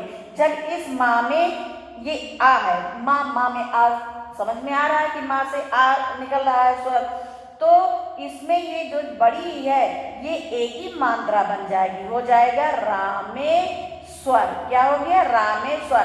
अब बच्चों इन दोनों शब्दों में से हमने कौन सा स्वर हटाया? ई हटा दिया और ई में एक ही मात्रा हमने माँ में लगा दी, हो गया रामेश्वर। अब आइए नियम हम देखते हैं। नियम क्या है? राम, माँ में आ निकल रहा है तो यहाँ हो गया छोटा आ, और बच्चों यहाँ पे है बड़ी ई। क्या है? बड़ी ई। तो जब हमने छोटा आ में बड़ी ई यानी छोटा ह्रस्व स्वर है और बड़ी ई दीर्घ स्वर है, जब हमने ह्रस्व और दीर्घ को आपस में जोड़ दिया तो यहाँ बन गया ए। क्या बन गया? ए। आय की मात्रा नहीं लगेगी बच्चों, आय की मात्रा दूसरी संधि में बताई जाएगी। यहाँ सिर्फ आप देख रहे हैं ए की मात्रा। आ और ई को जोड़ने से ए की मात्रा बनेगी, वो चाहे छोटा हो, चाहे बड़ा हो, चाहे छोटी हो, चाहे बड़ी हो। इन दोनों असमान स्वरों को जोड़ने से एक की मात्रा बनेगी। अब है जैसे महाधन इंद्र, महाधन इंद्र। अब ये क्या हो जाएगा? महाधन इंद्र। हा में आ की मात्रा है और यहाँ पे छोटी ई की मात्रा है, तो आ और ई मिलके ए की मात्रा आपने पढ़ा हो जाती है, तो यहाँ पे हो जाएगा महेंद्र। क्या हो जाएगा? महेंद्र। अब आप यहाँ पे देखिए नियम, हा में आ की मात्रा है, पहले ही शब्द में आपको समझ में आ रहा है कि यहाँ पे हा में आ की मात्रा है तो यहाँ पे हो जाएगा बड़े आ की मात्रा, और यहाँ पे छोटी है, अब ये हो जाएगा यहाँ पे छोटी ई। अब बड़ा आ और छोटी ई मिला के क्या हो गया? ए। अब यहाँ से ई हट गया और हा में ए की मात्रा लग गई, यानी ये हा में जो आ की मात्रा है ये भी हट गई और ये ई भी हट गई, हा में लग गई ए की मात्रा, क्योंकि आपने नियम में पढ़ा कि बड़ा आ और छोटा आ या बड़ी मिलके ए हो जाते हैं। तो यहाँ महाधन इंद्र बन गया आपका महेंद्र। फिर इसके बाद है रमाधन ईश, रमाधन ईश। अब बच्चों यहाँ पे रमा, माँ में आ की मात्रा आपको बिल्कुल सामने दिखाई पड़ रही है, माँ में आ की मात्रा, तो यहाँ हो जाएगा र, और ये माँ में आ की मात्रा है, लेकिन हम माँ में आ की मात्रा नहीं लगाएंगे, क्योंकि ये आ और ई मिलके ए की मात्रा हो जाएगी, तो हम यहाँ पे ए की मात्रा लगाएंगे और इस ई को हटा देंगे और यहाँ पे हम लिख देंगे सा। तो क्या हो गया बच्चों, रमा धन ईश बराबर रमेश। अब नियम में देखिए, यहाँ पे बड़े आ की मात्रा है, तो हम यहाँ पे लिखते हैं बड़ा आ धन, और यहाँ पे है बड़ी ई, तो यहाँ पे हम लिखते हैं बड़ी ई। अब हम बड़ा आ और बड़ी ई को आपस में जोड़ देते हैं, तो कौन सा स्वर बन जाता है बच्चों, ए। क्या बन जाता है, ए। अब आपने यहाँ पे देखा कि माँ में आ की मात्रा लगी और यहाँ बड़ी है, आ की मात्रा हट गई, बड़ी ई हट गई, हो गया रमेश। ये तो हो गया बच्चों आपका गुण संधि का पहला नियम। अब आप पढ़िए दूसरा नियम। दूसरे नियम में है, अब हम आपको बता रहे हैं दूसरा नियम। अब दूसरा नियम में बच्चों ध्यान से समझना, दूसरा जो नियम है उसमें हम जोड़ेंगे छोटा आ या बड़ा आ में, छोटा आ या बड़ा आ में हम जोड़ेंगे छोटा ऊ या बड़ा ऊ, छोटा ऊ या बड़ा ऊ, दोनों को मिलाने से बन जाएगा ओ। क्या बन जाएगा, ओ। जब हम छोटा आ या बड़ा आ में, जब हम छोटा आ या बड़ा आ में, जैसे आपने पढ़ा कि छोटा, पहले नियम में छोटा आ या बड़ा आ में हमने ई या बड़ी ई जोड़ी तो ए बन गया। इसी प्रकार बच्चों दूसरा नियम है, जब हम छोटा आ या बड़ा आ में छोटा ऊ या बड़ा ऊ जोड़ेंगे तो उन दोनों के स्थान पर क्या हो जाएगा, ओ।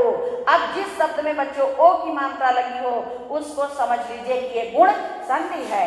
अब आइए हम आगे आपको बताते हैं, जैसे अब उदाहरण देखिए, जैसे है पर धन उपकार। बहुत ध्यान से देखना, बोर्ड में आपको यहाँ पे लिखने से कोई मतलब नहीं, आप कुछ लिखेंगे नहीं, सिर्फ बोर्ड में बहुत ध्यान से देखेंगे और समझेंगे। पर धन उपकार। अब बच्चों पर धन उपकार है, पर का मतलब दूसरा हो गया, पर माने हो गया दूसरे की, और उपकार माने हो गया भलाई। ठीक, दोनों के अर्थ अलग अलग हैं। अब हम दोनों को आपस में जब जोड़ देते हैं तो हो जाता है परोपकार। क्या हो गया, परोपकार। जैसा कि आपने ऊपर पढ़ा कि या छोटा या बड़ा में हम छोटा ऊ या बड़ा ऊ जोड़ देते हैं तो ओ की मात्रा हो जाती है। तो देखिए ना पर में ओ की मात्रा है ना उपकार में ओ की मात्रा, दोनों शब्दों में ओ की मात्रा नहीं है।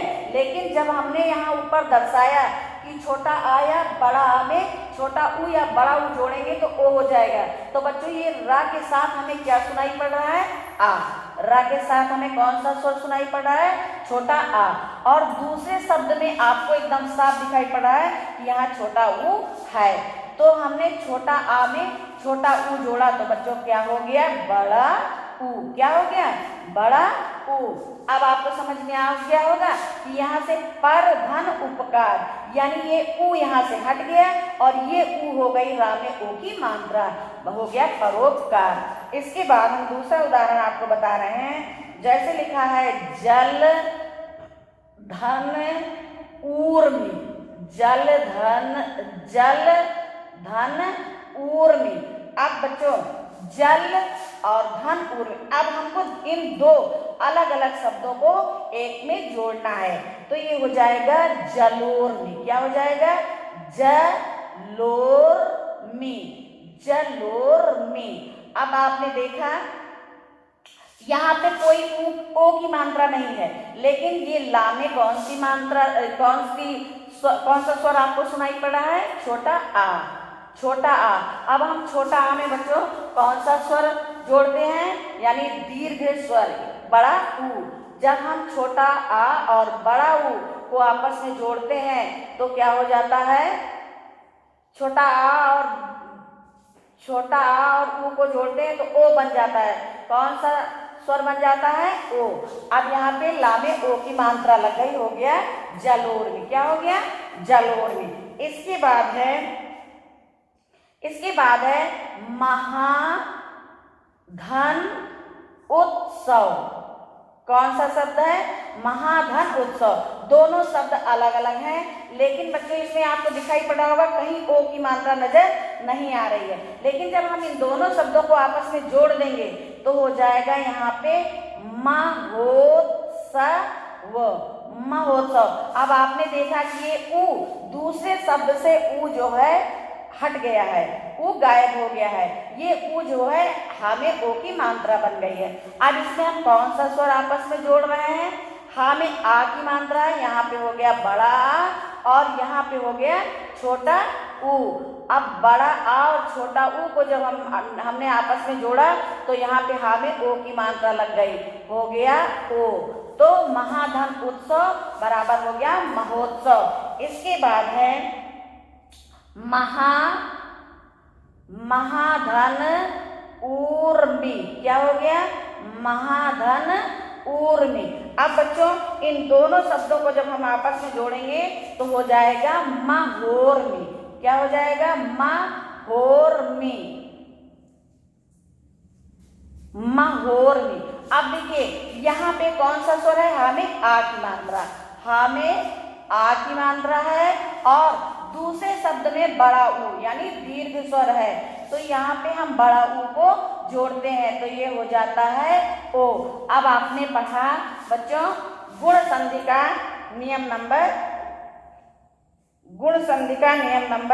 2। कौन सा पढ़ा, गुण संधि का नियम नंबर 2। तो आपको समझ में आ गया होगा। नियम नंबर 1 में बहुत ध्यान से समझिए, गुण संधि के नियम नंबर 1 में जब हम छोटा आ या बड़ा आ के साथ छोटी ई या बड़ी जोड़ते हैं तो ए की मात्रा बन जाती है। और नियम नंबर 2 में जब हम छोटा आ या बड़ा आ के साथ छोटा ऊ या बड़ा ऊ आपस में जोड़ते हैं तो ओ की मात्रा हो जाती है। अब आपने गुण संधि के दूसरे नियम को पढ़ा। अब आइए आप तीसरे नियम को पढ़िए। तीसरा नियम है बच्चों, तीसरा नियम है जब हम छोटा आ या बड़ा आ में री की मात्रा जोड़ते हैं। क्या जोड़ते हैं, री की मात्रा, तो दोनों के स्थान पर बच्चों अर हो जाता है। क्या हो जाता है, अर। बहुत ध्यान से सुने। अभी आपने छोटा आ या बड़ा में छोटी ई या बड़ी ई जोड़ी तो ए की मात्रा बन गई। फिर दूसरे नियम में आपने छोटा आ या बड़ा आ में छोटा ऊ या बड़ा ऊ जोड़ा तो ओ की मात्रा बन गई। अब आप छोटा आ या बड़ा आ में री की मात्रा जोड़ेंगे तो अर बन जाएगा। इसका उदाहरण ध्यान से देखिए। जैसे लिखा है, जैसे देवधन ऋषि बराबर हो जाएगा बच्चों देवर्षि। क्या हो जाएगा, देवर्ष। अच्छा आप बोलिए अपने मुंह से देवर्षि, महर्षि। तो अर आता है बोलने में, वही यहाँ पे छोटा या बड़ा के साथ री की मात्रा जोड़ते हैं तो अर का शब्द मतलब अर शब्द आता है। तो जैसे यहाँ लिखा देवधन ऋषि तो हो जाएगा यहाँ पे देवर्षि। क्या हो गया, देवर्ष। अब हमने यहाँ पे कौन से नियमों का जो है पालन किया, छोटा ये यहाँ पे वाह है, वाह के साथ छोटा आ समझ में आ रहा है और फिर दूसरे शब्द में आपको री दिखाई पड़ रही है। ये री जब हमने छोटा आ और री को आपस में जोड़ दिया तो यहाँ हो गया अर। क्या हो गया, अर। अब आइए दूसरा उदाहरण देखते हैं। जैसे लिखा हुआ है महाधन ऋषि, महाधन ऋषि। अब दोनों का हम आपस में जोड़ देते हैं तो हो जाता है महर्षि। अब महर्ष में हम कौन सा स्वर जोड़ रहे हैं, जैसे हा में आ की मात्रा है तो हम बड़े आ की मात्रा लगा देते हैं और फिर इधर री है, री। अब दोनों को बड़ा आ और री को मिलाकर के क्या बन गया, अर, क्या बन गया? अर। अब आप मुझसे अपने बोलिए महर्षि, तो महर अर आता है बच्चों। तो यही हो गया गुण संधि का तीसरा नियम। तीसरे नियम में आप री की मात्रा यानी छोटा आ या बड़ा के साथ री की मात्रा जब जोड़ेंगे तो यहाँ पे उदाहरण में गुण संधि आएगी यानी अर हो जाएगा। अब यहाँ पे जैसे हम लिख रहे हैं सप्त धन रि सी, सप्त धन ऋषि बराबर हो जाएगा सप्त ऋषि, सप्त हो जाएगा ऋषि, सप्त ऋषि। अब सप्त ऋषि में देखिए सप्त ता के साथ छोटा आ सुनाई पड़ रहा है और यहाँ पे री लगा है, तो फिर देखिए ऊपर की तरह यहाँ पे आ है और यहाँ पे री है, तो क्या हो गया? अर। क्या हो गया? अर, यानी सप्तर्षि। और इसके बाद है राजा, राजा धन ऋषि, क्या लिखा हुआ है? राजा धन ऋषि। अब यहाँ पे हो जाएगा राजर्षि, क्या हो जाएगा? राजर्षि, राजर्षि। आप देखिए आप राजर्षि मुंह से बोलिए राजर अर की आवाज आ रही है, तो राजर्षि। आप देखिए राजा, राजा में आपको बड़े आ की मात्रा दिखाई दे रही है, तो आप यहाँ पे लिख देंगे बड़े आ की मात्रा। दूसरे शब्दों में बच्चों एकदम प्रत्यक्ष दिखाई पड़ रहा है कि री के, हमेशा बच्चों दूसरा जो शब्द होता है उसमें पूरा स्वर आपको प्रत्यक्ष दिखाई पड़ता है। तो यहाँ पे हम री की मात्रा यहाँ पे जोड़ते हैं। अब दोनों को हमने जोड़ दिया तो आ गया अर। अब बच्चों हमेशा ध्यान देना कि गुण संधि में जब हम छोटा आ या बड़ा आ में छोटी ई या बड़ी जोड़ते हैं तो ए की मात्रा हो जाती है, और जब हम छोटा आ या बड़ा आ में छोटा ऊ या बड़ा ऊ जोड़ते हैं तो ओ की मात्रा हो जाती है, और जब हम छोटा आ या बड़ा आ में री की मात्रा जोड़ते हैं तो आर हो जाता है। अब बच्चों आपने अभी दीर्घ संधि पढ़ा, फिर गुण संधि के तीनों नियम पढ़े। अब आगे हम आपको पढ़ाएंगे वृद्धि संधि। हाँ तो बच्चों अभी तक आपने गुण संधि के बारे में पढ़ा, गुण संधि के तीनों नियमों के बारे में पढ़ा। अब हम आपको वृद्धि संधि के बारे में पढ़ाने जा रहे हैं। जैसे कि आपने पढ़ा कि संधियां 5 प्रकार की होती हैं। नंबर 1 दीर्घ संधि, नंबर 2 गुण संधि और नंबर 3 वृद्धि संधि। तो आइए हम आपको वृद्धि संधि के बारे में बताने जा रहे हैं। एक बात का बच्चों बहुत ध्यान रखना कि आपको सिर्फ बोर्ड पे देखना है, बोर्ड पे समझना, लिखने से यहाँ पे आपका कोई मतलब नहीं है। लिखने का कार्य आपको बाद में दिया जाएगा, जो दिया जाएगा वो बहुत साफ और स्पष्ट दिया जाएगा। आप उसको देखकर अपनी फेयर कॉपी में बहुत अच्छे तरीके से लिख सकते हैं, और लिखने के बाद उन नियमों को आप पढ़ेंगे पुनः तो आपको बहुत अच्छी तरह से समझ में आ जाएगा। अब आपने देखिए गुण संधि, अब ध्यान दो, बहुत ध्यान देने की बात है बच्चों। गुण संधि में हम पुनः आपको बता रहे हैं, अभी हमने 2-3 बार बताया, फिर हम आपको बताने जा रहे हैं कि गुण संधि में आपने पढ़ा कि छोटा आ या बड़ा में छोटी ई या बड़ी जोड़ने पर ए हो जाता है, और छोटा आ या बड़ा आ में छोटा ऊ या बड़ा ऊ जोड़ने पर ओ हो जाता है। तो बच्चों यहाँ पे अब आती है वृद्धि संधि। अब वृद्धि संधि का नियम क्या है, बहुत ध्यान से देखिए। जब ह्रस्व या दीर्घ, ह्रस्व और दीर्घ का मतलब तो आप समझ ही गए होंगे कि यहाँ पे ह्रस्व का मतलब वो स्वर है जिनको बोलने में कम समय लगता है, जैसे छोटा, छोटी, छोटा ऊ, री। और दीर्घ का मतलब आप समझ गए होंगे कि जिनको बोलने में अधिक समय लगता है उन्हें दीर्घ स्वर कहते हैं, जैसे बड़ा, बड़ी, बड़ाऊ, ए, आए, ओ, आओ। इनको हम बार बार बच्चों दोहराते हैं। अब ये यहाँ पे छोटा है और यहाँ पे बड़ा, छोटा दीर्घ हो गया और छोटा जो है ह्रस्व हो गया और बड़ा दीर्घ हो गया। अब बच्चे छोटा आ बड़ा आ के आगे कोई असमान, असमान का मतलब कि छोटा आ के आगे छोटा आना है, बड़ा के आगे बड़ा आना है। अगर छोटा आ के आगे छोटा आता है, बड़ा के आगे बड़ा आता है तो वो समान स्वर हो जाते हैं। और अगर छोटा आ या बड़ा के बाद कोई असमान, जैसे अभी गुण संधि में ई आया और ऊ आया, तो इसी प्रकार इसमें अगर छोटा आ या बड़ा आ में क्या है, ए आए या आए आए, छोटा आ या बड़ा आ के साथ अगर आप ए और आय को जोड़ते हैं तो दोनों के जोड़ने पर क्या हो जाता है, वो आय बन जाता है। क्या बन जाता है, आय बन जाता है। अब आप ध्यान से देखिए, यहाँ पे छोटा आ है, यहाँ पे बड़ा।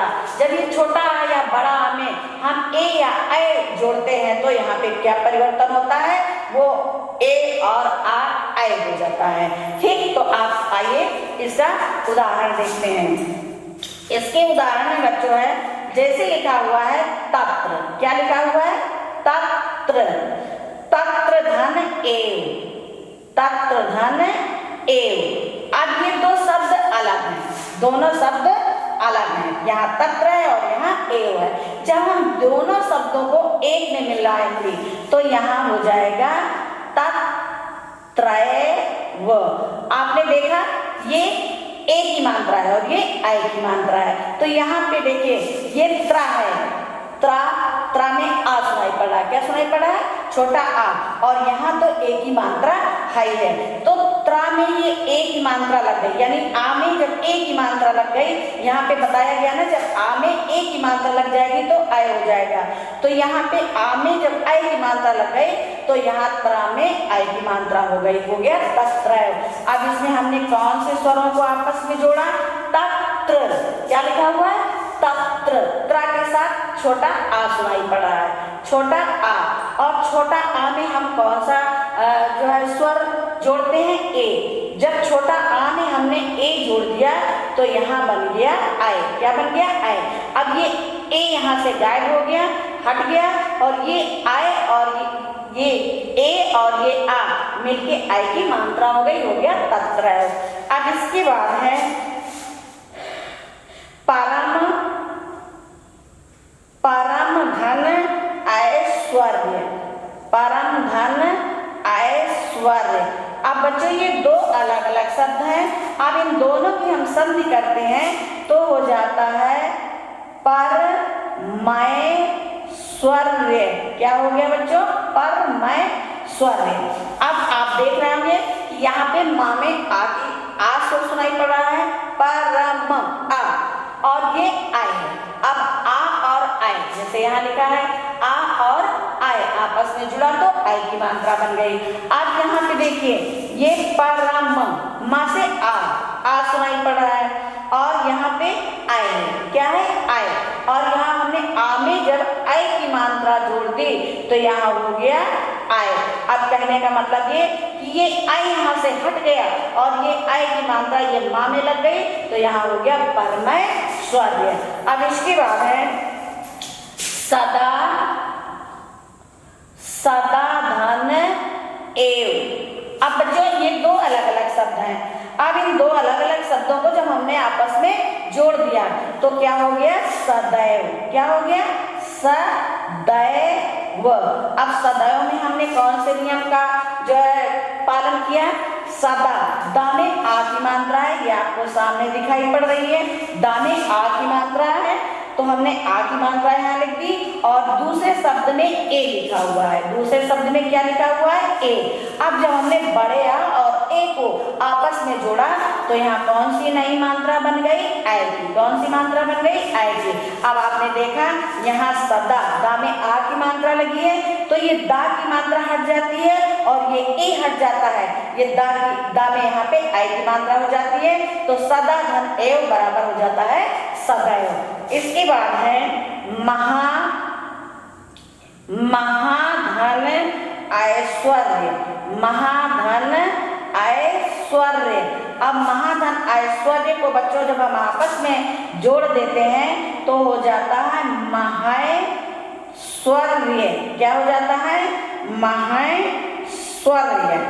अब ये हो गया महैश्वर्य। अब इसमें नियम कौन से लगाए जा रहे हैं? हा में आ की मात्रा है, बड़ा आ, और यहाँ पे आय लिखा है, दूसरे शब्द में आय लिखा हुआ है, यानी जब हमने बड़े आ में आय की मात्रा जोड़ दी तो यहाँ पे हो गया आय। क्या हो गया? आय। क्योंकि यहाँ कहा गया है कि चाहे दृश्य हो या चाहे दीर्घ, यहाँ दोनों दीर्घ स्वर जुड़ रहे हैं, यानी बड़ा भी दीर्घ है और ए भी, आय भी दीर्घ है, लेकिन दोनों को जब हमने आपस में दीर्घ को मिला दिया तो भी यहाँ पे दीर्घ आय ही बन गया। तो महाधन ऐश्वर्य बराबर हो गया महेश्वर।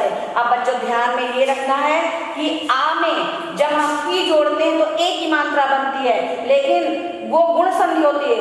और वृद्धि संधि में जब हम आ में आई जोड़ते हैं या ए जोड़ते हैं, आ में ए या आई जोड़ते हैं तो आई की मात्रा बन जाती है। यानी जिन शब्दों में जैसे आई की मात्रा तत्रैव परमेश्वर सदैव महेश्वर, अब इन शब्दों को आप जब भी पढ़ेंगे तो आप ये ध्यान में रखिए कि ये वृद्धि संधियां हैं। ये तो आपने पढ़ा वृद्धि संधि का पहला नियम। अब हम आपको दूसरा नियम बताने जा रहे हैं। दूसरा नियम बहुत ध्यान से पढ़िएगा। दूसरे नियम में बच्चों है, जैसे अभी पहले नियम में आपने पढ़ा कि छोटा आ या बड़ा आ में हमने क्या जोड़ा, छोटा आ या बड़ा आ में हमने ए या आई जोड़ा तो क्या हो गया आई, क्या हो गया आई। अब इसी प्रकार दूसरे नियम में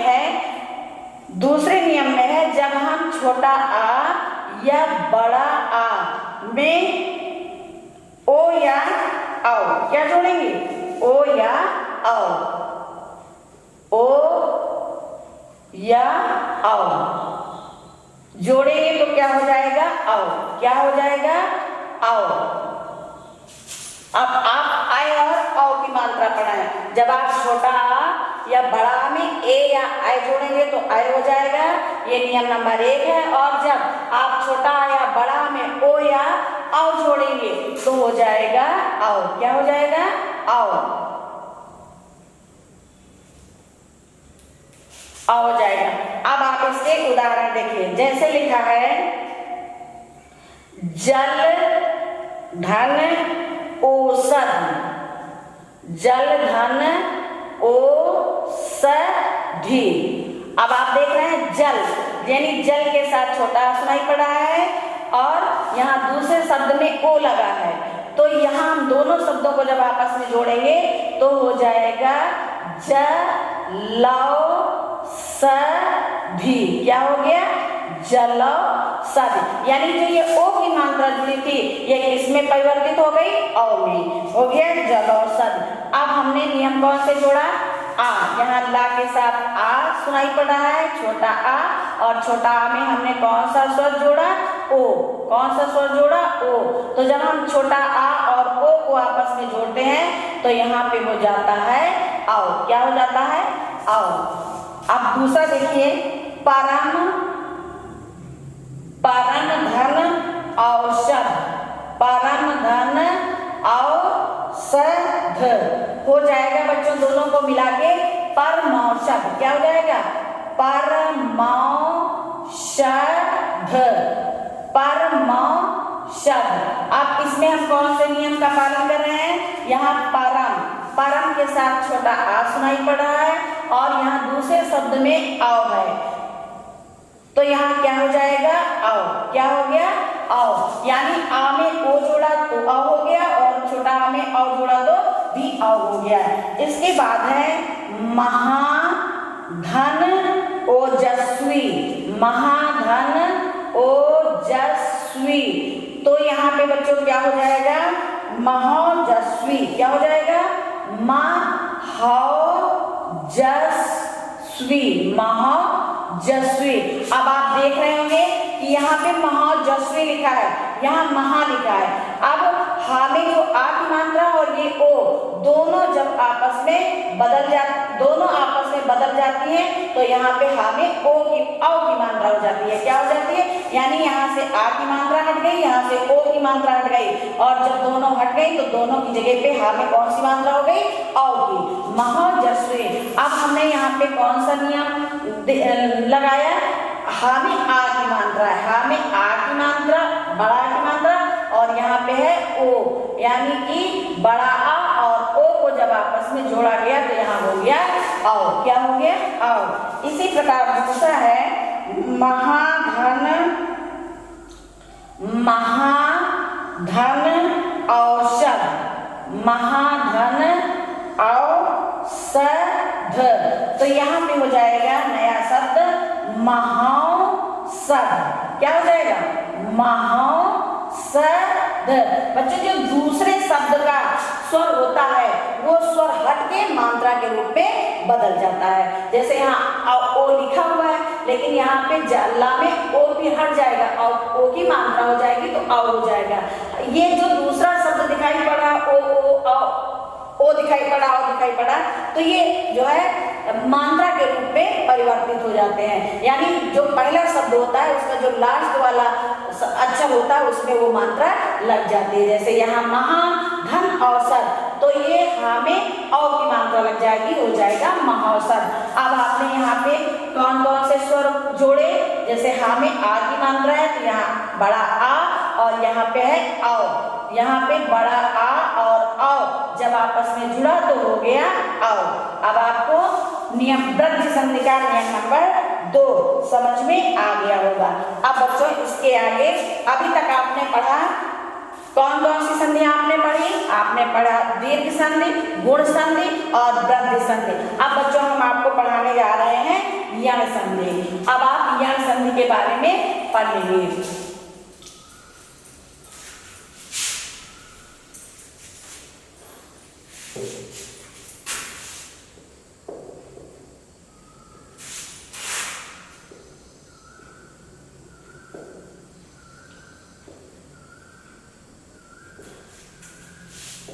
यण संधि का बच्चों नियम होता है जब छोटी ई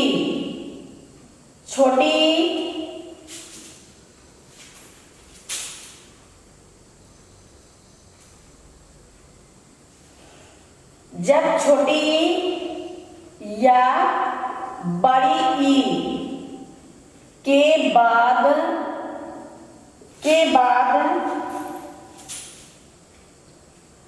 बाद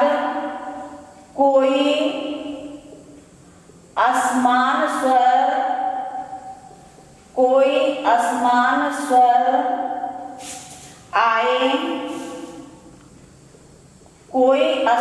स्वर आए,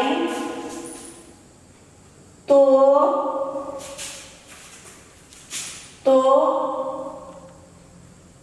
ई या बड़ी ई के स्थान पर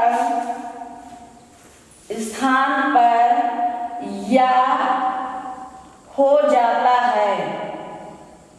हो जाता है। अब आप आसमान का तो मतलब समझ ही गए होंगे कि छोटी ई या बड़ी ई के बाद बच्चों छोटी ई या बड़ी ई ना आए, क्योंकि छोटी ई या बड़ी ई के बाद छोटी या बड़ी ई किस संधि में आती है, दीर्घ संधि में। ठीक, एक स्वर से एक ही प्रकार के स्वर जो है ये दीर्घ संधि में आते हैं। लेकिन यहाँ पे बताया जा रहा है कि छोटी ई या बड़ी ई के बाद छोटी या बड़ी ना आए, कोई असमान स्वर आए, यानी छोटा आ सकता है, बड़ा आ सकता है, ए आ सकता है, ओ आ सकता है, ऊ आ सकता है। ठीक, कोई दूसरा स्वर आए लेकिन छोटी या बड़ी ना आए तो दोनों के स्थान पर क्या हो जाता है, या हो जाता है। जैसे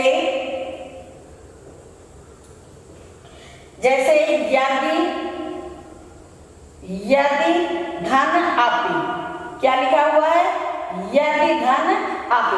अब आप देख रहे होंगे यदि, अभी तक आपने जितनी भी संधियां पढ़ी उसमें पहले शब्द के दूसरे अक्षर में आ सुनाई पड़ता था, छोटा आ या बड़ा।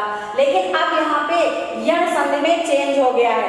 यण संधि में पहले शब्द में छोटी ई की मात्रा आ गई है। कौन सी मात्रा आ गई, छोटी ई, यानी द में छोटी ई की मात्रा है और दूसरे शब्द का पहला अक्षर आ गया।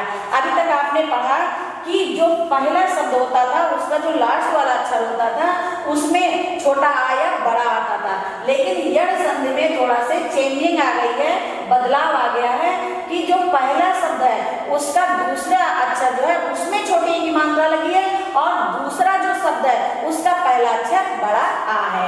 तो यहाँ पे बताया गया कि छोटी ई या बड़ी ई के बाद कोई असमान स्वर आए, यानी कोई दूसरा स्वर आए, जैसे छोटा बड़ा। तो यहाँ पे आप देख रहे हैं कि यहाँ पे गा में छोटी ई की मात्रा है और दूसरे शब्द में छोटा आ है।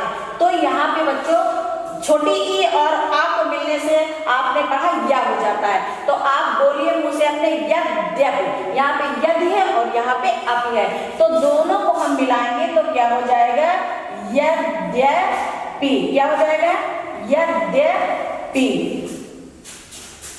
दोनों को हमने मिलाया तो हो गया यद्यपि। अब बच्चे यद्यपि हम ऐसे भी लिख सकते हैं, यद्यपि, ऐसे भी लिख सकते हैं यद्यपि। अब देखिए, अब आप मुंह से बोलिए यद्यपि, यद्यपि, तो ये आता है मुंह से। जब हम शब्द को बोलते हैं तो हमको समझ में आ रहा है कि यहाँ पे कौन सा अक्षर सुनाई पड़ा, यद्यपि, तो यह आता है। तो जब हम छोटी ई या बड़ी के बाद छोटा आ या बड़ा आ लगाते हैं तो यह बन जाता है। तो यहाँ पे आ गया यदि धन आप बराबर हो गया यद्यपि। अब यहाँ पे कौन सा नियम लगता है, दामे छोटी ई की मात्रा है, तो यहाँ पे हम लिखते हैं छोटी ई की मात्रा, और छोटी ई की मात्रा में हम जब आ जोड़ते हैं तो बच्चों हो जाता है या। क्या हो जाता है, या। अब इसके बाद है जैसे इति, इति धन आदि, इति धन आदि। अब बच्चों देख रहे होंगे कि ये जो पहला शब्द है इसका जो दूसरा अक्षर है ता, ता में लगी है छोटी ई की मात्रा। ता में कौन सी मात्रा लगी है, छोटी ई की मात्रा। इति धन आदि, तो यहाँ हो जाएगा इत्यादि। अब आप बोलिए मुझसे इत्या, तो यहाँ पे क्या रहा है, या। क्या रहा है, या, इत्यादि। अब यहाँ पे या हो जाएगा, यहाँ पे आपने पढ़ा यद्यपि, या आया, यद्य, या आया, और यहाँ पे पढ़ा इत्यादि, इत्या, या रहा है। तो जब हम छोटी ई और बड़ा को आपस में जोड़ते हैं तो बच्चों क्या हो जाता है, जैसे छोटी है, यहाँ पे छोटी है और यहाँ पे बड़ा है, क्या है, बड़ा, तो यहाँ पे हो जाएगा या, यानी या बड़ा हो जाएगा। इत्यादि, जब छोटा आ जोड़ेंगे तो या हो जाएगा, और जब बड़ा आ जोड़ेंगे तो या हो जाएगा। क्या हो जाएगा, या।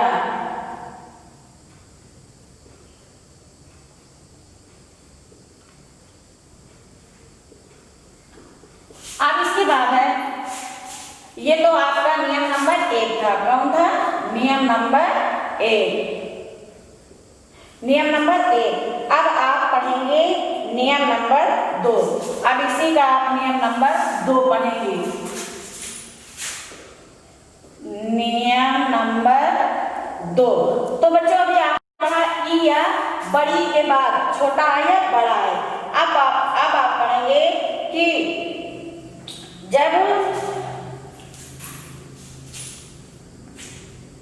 छोटा ऊ या बड़ा ऊ, क्या पढ़ेंगे, छोटा ऊ या बड़ा ऊ, छोटा ऊ या बड़ा ऊ के बाद, छोटा ऊ या बड़ा ऊ के बाद हम संक्षेप में समझा रहे हैं आपको। छोटा ऊ या बड़ा ऊ, जैसे हमने पढ़ा छोटी ई या बड़ी के बाद कोई असमान स्वर है तो यहाँ पे या और या बड़ा या हो जाता है। इसी प्रकार छोटा ऊ या बड़ा ऊ के बाद कोई असमान स्वर आता है तो वहां पे वा या बड़ा वा हो जाता है। देखिए जैसे है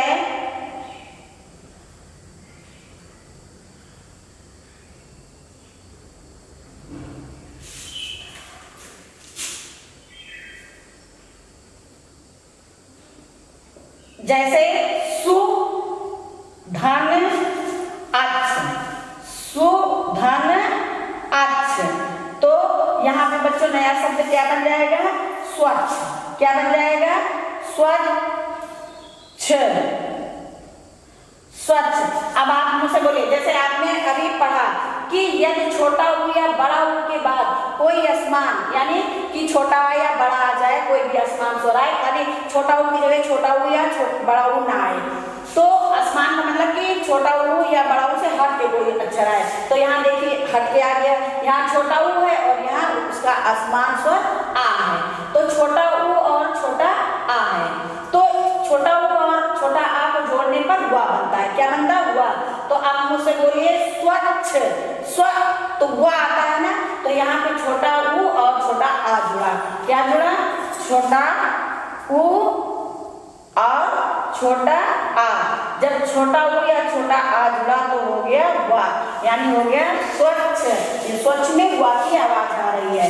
और दूसरे में देखिए जैसे लिखा है सु धन आगत, तो बच्चों यहाँ पे क्या हो जाएगा, स्वागत। क्या हो जाएगा, स्वागत। अब यहाँ पे देखिए, यहाँ छोटा ऊ में बड़ा आ जुड़ा, छोटा ऊ में बड़ा आ जुड़ा। जब छोटा ऊ में बड़ा आ जुड़ जाएगा तो यहाँ हो जाएगा वाह में आ की मात्रा वाह। यानी कहने का मतलब कि छोटा ऊ में जब छोटा आ जुड़ेगा तो वाह हो जाएगा, और जब छोटा ऊ में बड़ा आ जुड़ेगा, छोटा ऊ या बड़ा ऊ इसमें आ जुड़ेगा तो वाह हो जाएगा। ये आपका हो गया नियम नंबर 2, यानी यण संधि का नियम नंबर 2। अब आप पढ़िए नियम नंबर 3।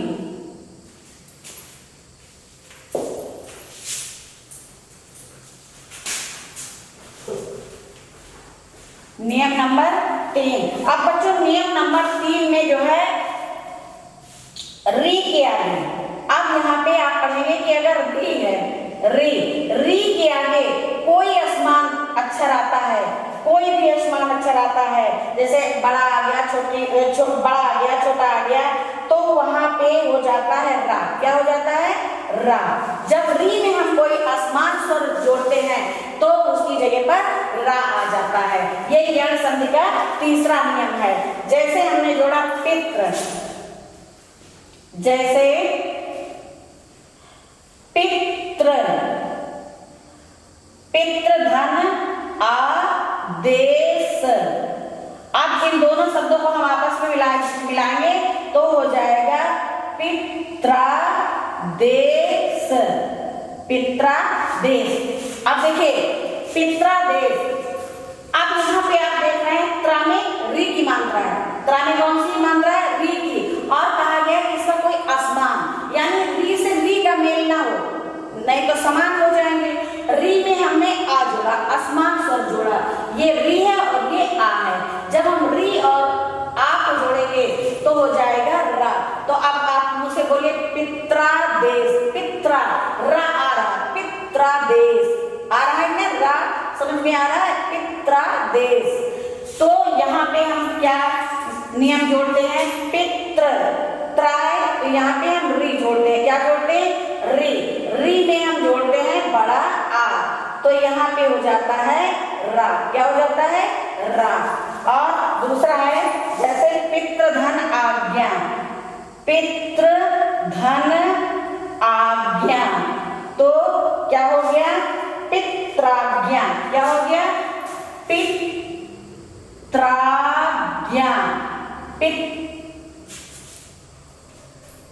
पित्राज्ञा। अब यहाँ पे हम क्या जोड़ते हैं? री और बड़ा आ, तो क्या हो जाएगा यहाँ पे?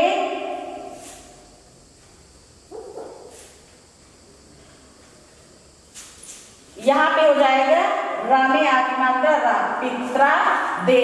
यहाँ पे लेकिन पित्र धन आदेश है बच्चों, यहाँ पे आ, री और आ मिलके रा होगा, लेकिन यहाँ पे री और आ मिलके रा हो जाएगा, पित्रा देश।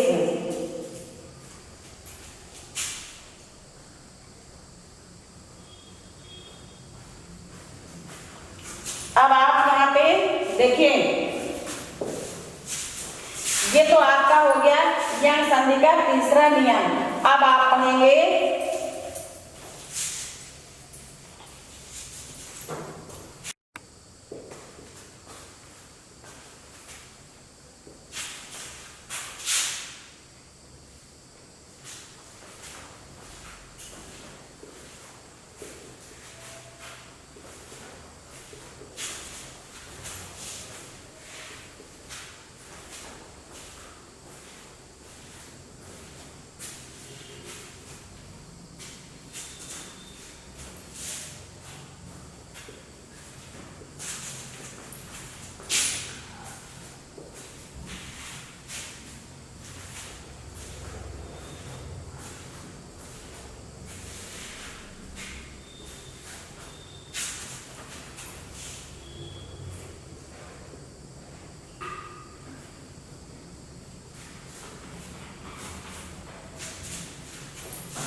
हाँ, तो बच्चों अभी तक आपने 4 संधियों के बारे में पढ़ा।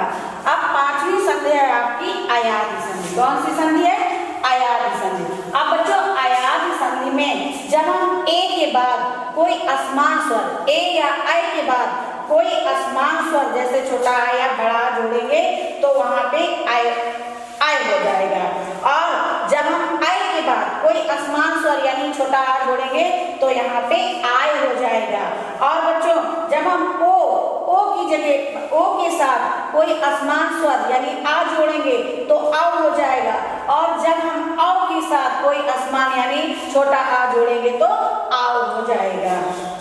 और छोटा ऊ जोड़ेंगे तो आव हो जाएगा। जैसे है ने धन अन, ने धन अन। आगे बच्चों दोनों अलग अलग शब्द हैं। यहाँ पे ना में ए की मात्रा लगी, जैसे कि आपने पढ़ा ए के बाद कोई असमान स्वर, ए के बाद ए नहीं आया।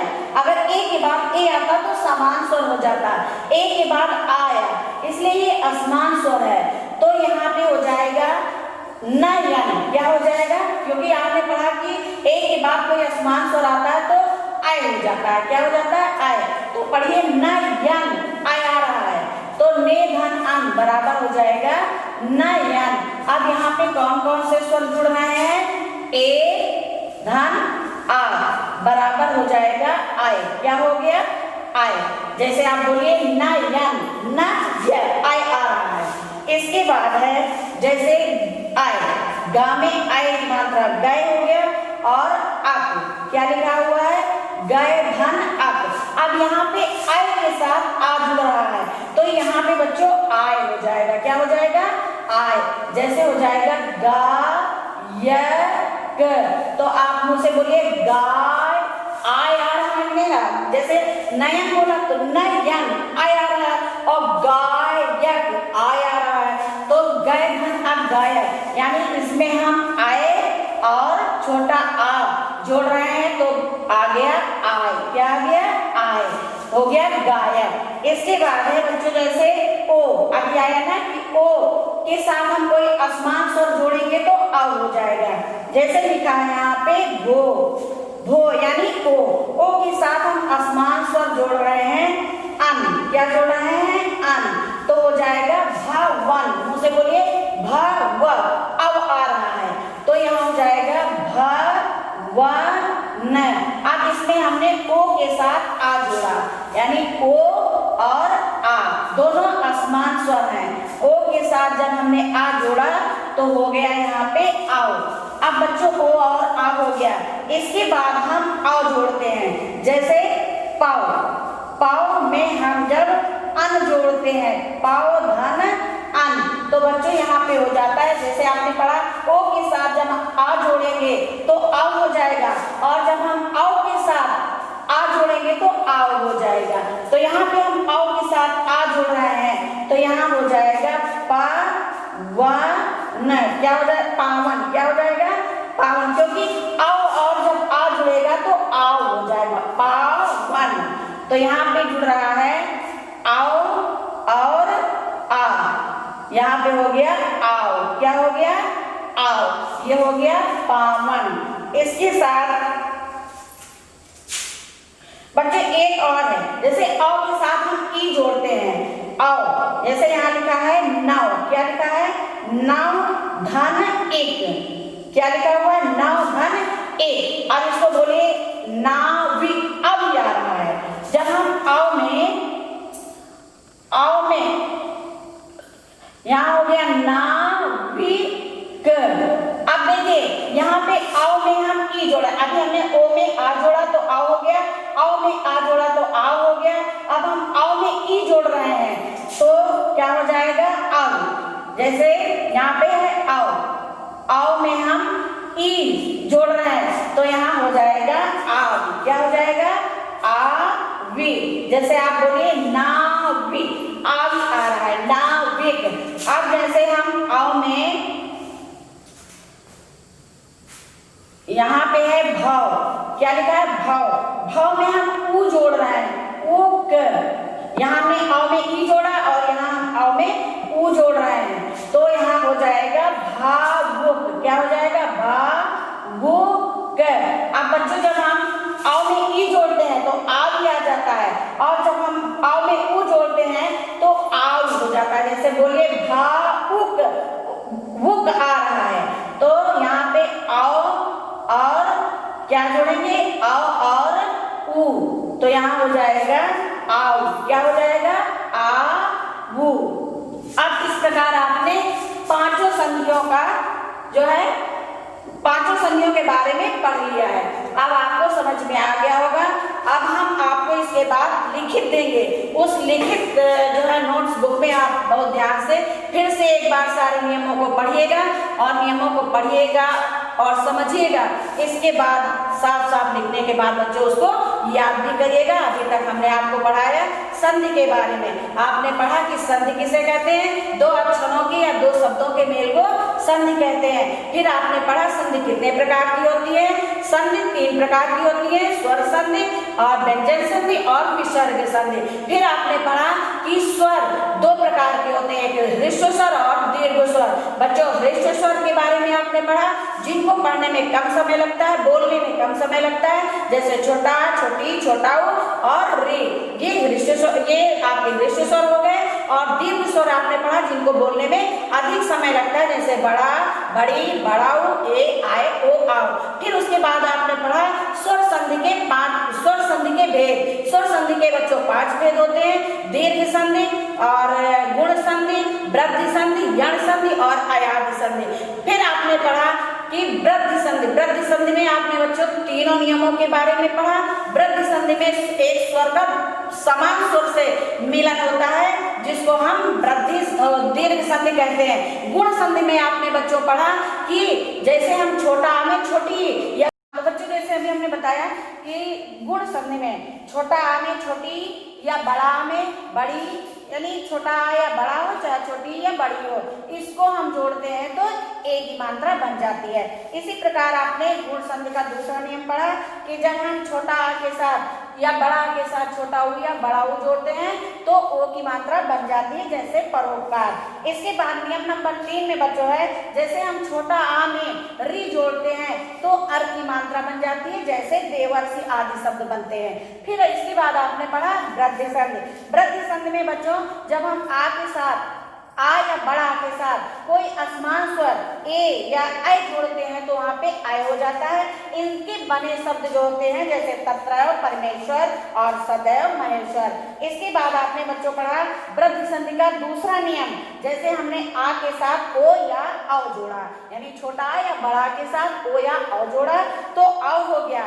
इनके द्वारा बने हुए शब्द होते हैं जैसे जलौषध, परमौषध, महोजस्वी, महोषध। अब आप इनसे मिलते हुए शब्दों को ढूंढिए और उनसे जो है आप संधि बनाइए। फिर इसके बाद आपने पढ़ा यण संधि। यण संधि में बच्चों हम छोटी ई में आ, छोटी ई या बड़ी ई में आ और आ बड़ा जोड़ते हैं तो या बड़ा या हो जाता है। उनसे बने शब्द जैसे होते हैं यद्यपि या इत्यादि। इसके बाद आपने यण संधि का दूसरा नियम पढ़ा, उसमें बच्चों हम जोड़ते हैं छोटा ऊ या बड़ा ऊ के साथ छोटा आ या बड़ा। इससे बनने वाले शब्द होते हैं स्वच्छ, स्वागत। इसके बाद नियम नंबर 3 यण संधि में हमने पढ़ा कि री के साथ अगर हम छोटा आ या बड़ा जोड़ें तो वहां पे रा हो जाता है, जैसे आदेश, पित्रादेश और पित्राज्ञा। इसके बाद बच्चों हमने पढ़ा अयाधि संधि। अयाधि संधि में बच्चों हमने पढ़ा ए या ऐ में ए या ऐ को जोड़ने पर आय हो जाता है, ओ या आओ को जोड़ने ए या, जैसे ध्यान से सुनिए, ए या छोटा आ को जोड़ने पर आय हो जाता है, और आय या बड़ा आ या छोटा आ को जोड़ने पर आय हो जाता है। ओ और आ को जोड़ने से आओ हो जाता है, आओ और बड़ा आ को जोड़ने से आओ हो जाता है, आओ और ई को जोड़ने से आ भी हो जाता है, आओ और ऊ को जोड़ने से आओ हो जाता है। जैसे आपने ए और आ जोड़ा तो नयन हो गया, और आय और आ जोड़ा तो गायक हो गया, ओ और आ जोड़ा तो भवन हो गया, अ और आ को जोड़ा तो पावन हो गया, अ और ई को जोड़ा तो नाविक हो गया, और उ को जोड़ा तो भावुक हो गया। इस प्रकार बच्चों आज आपने स्वर संधि के बारे में पढ़ा। अब हमें आशा है कि आप लोगों को पूर्ण रूप से समझ में आ गया होगा। यदि आपको इसमें थोड़ा से भी कहीं से आप जो है समझ में आपको नहीं आया है, तो जो आपकी नोट्स बुक दी जा रही है उसमें आप बच्चों बहुत ध्यान से पढ़िएगा, सारे नियमों को और लिखिएगा, समझिएगा और उसके बाद याद करिएगा। धन्यवाद।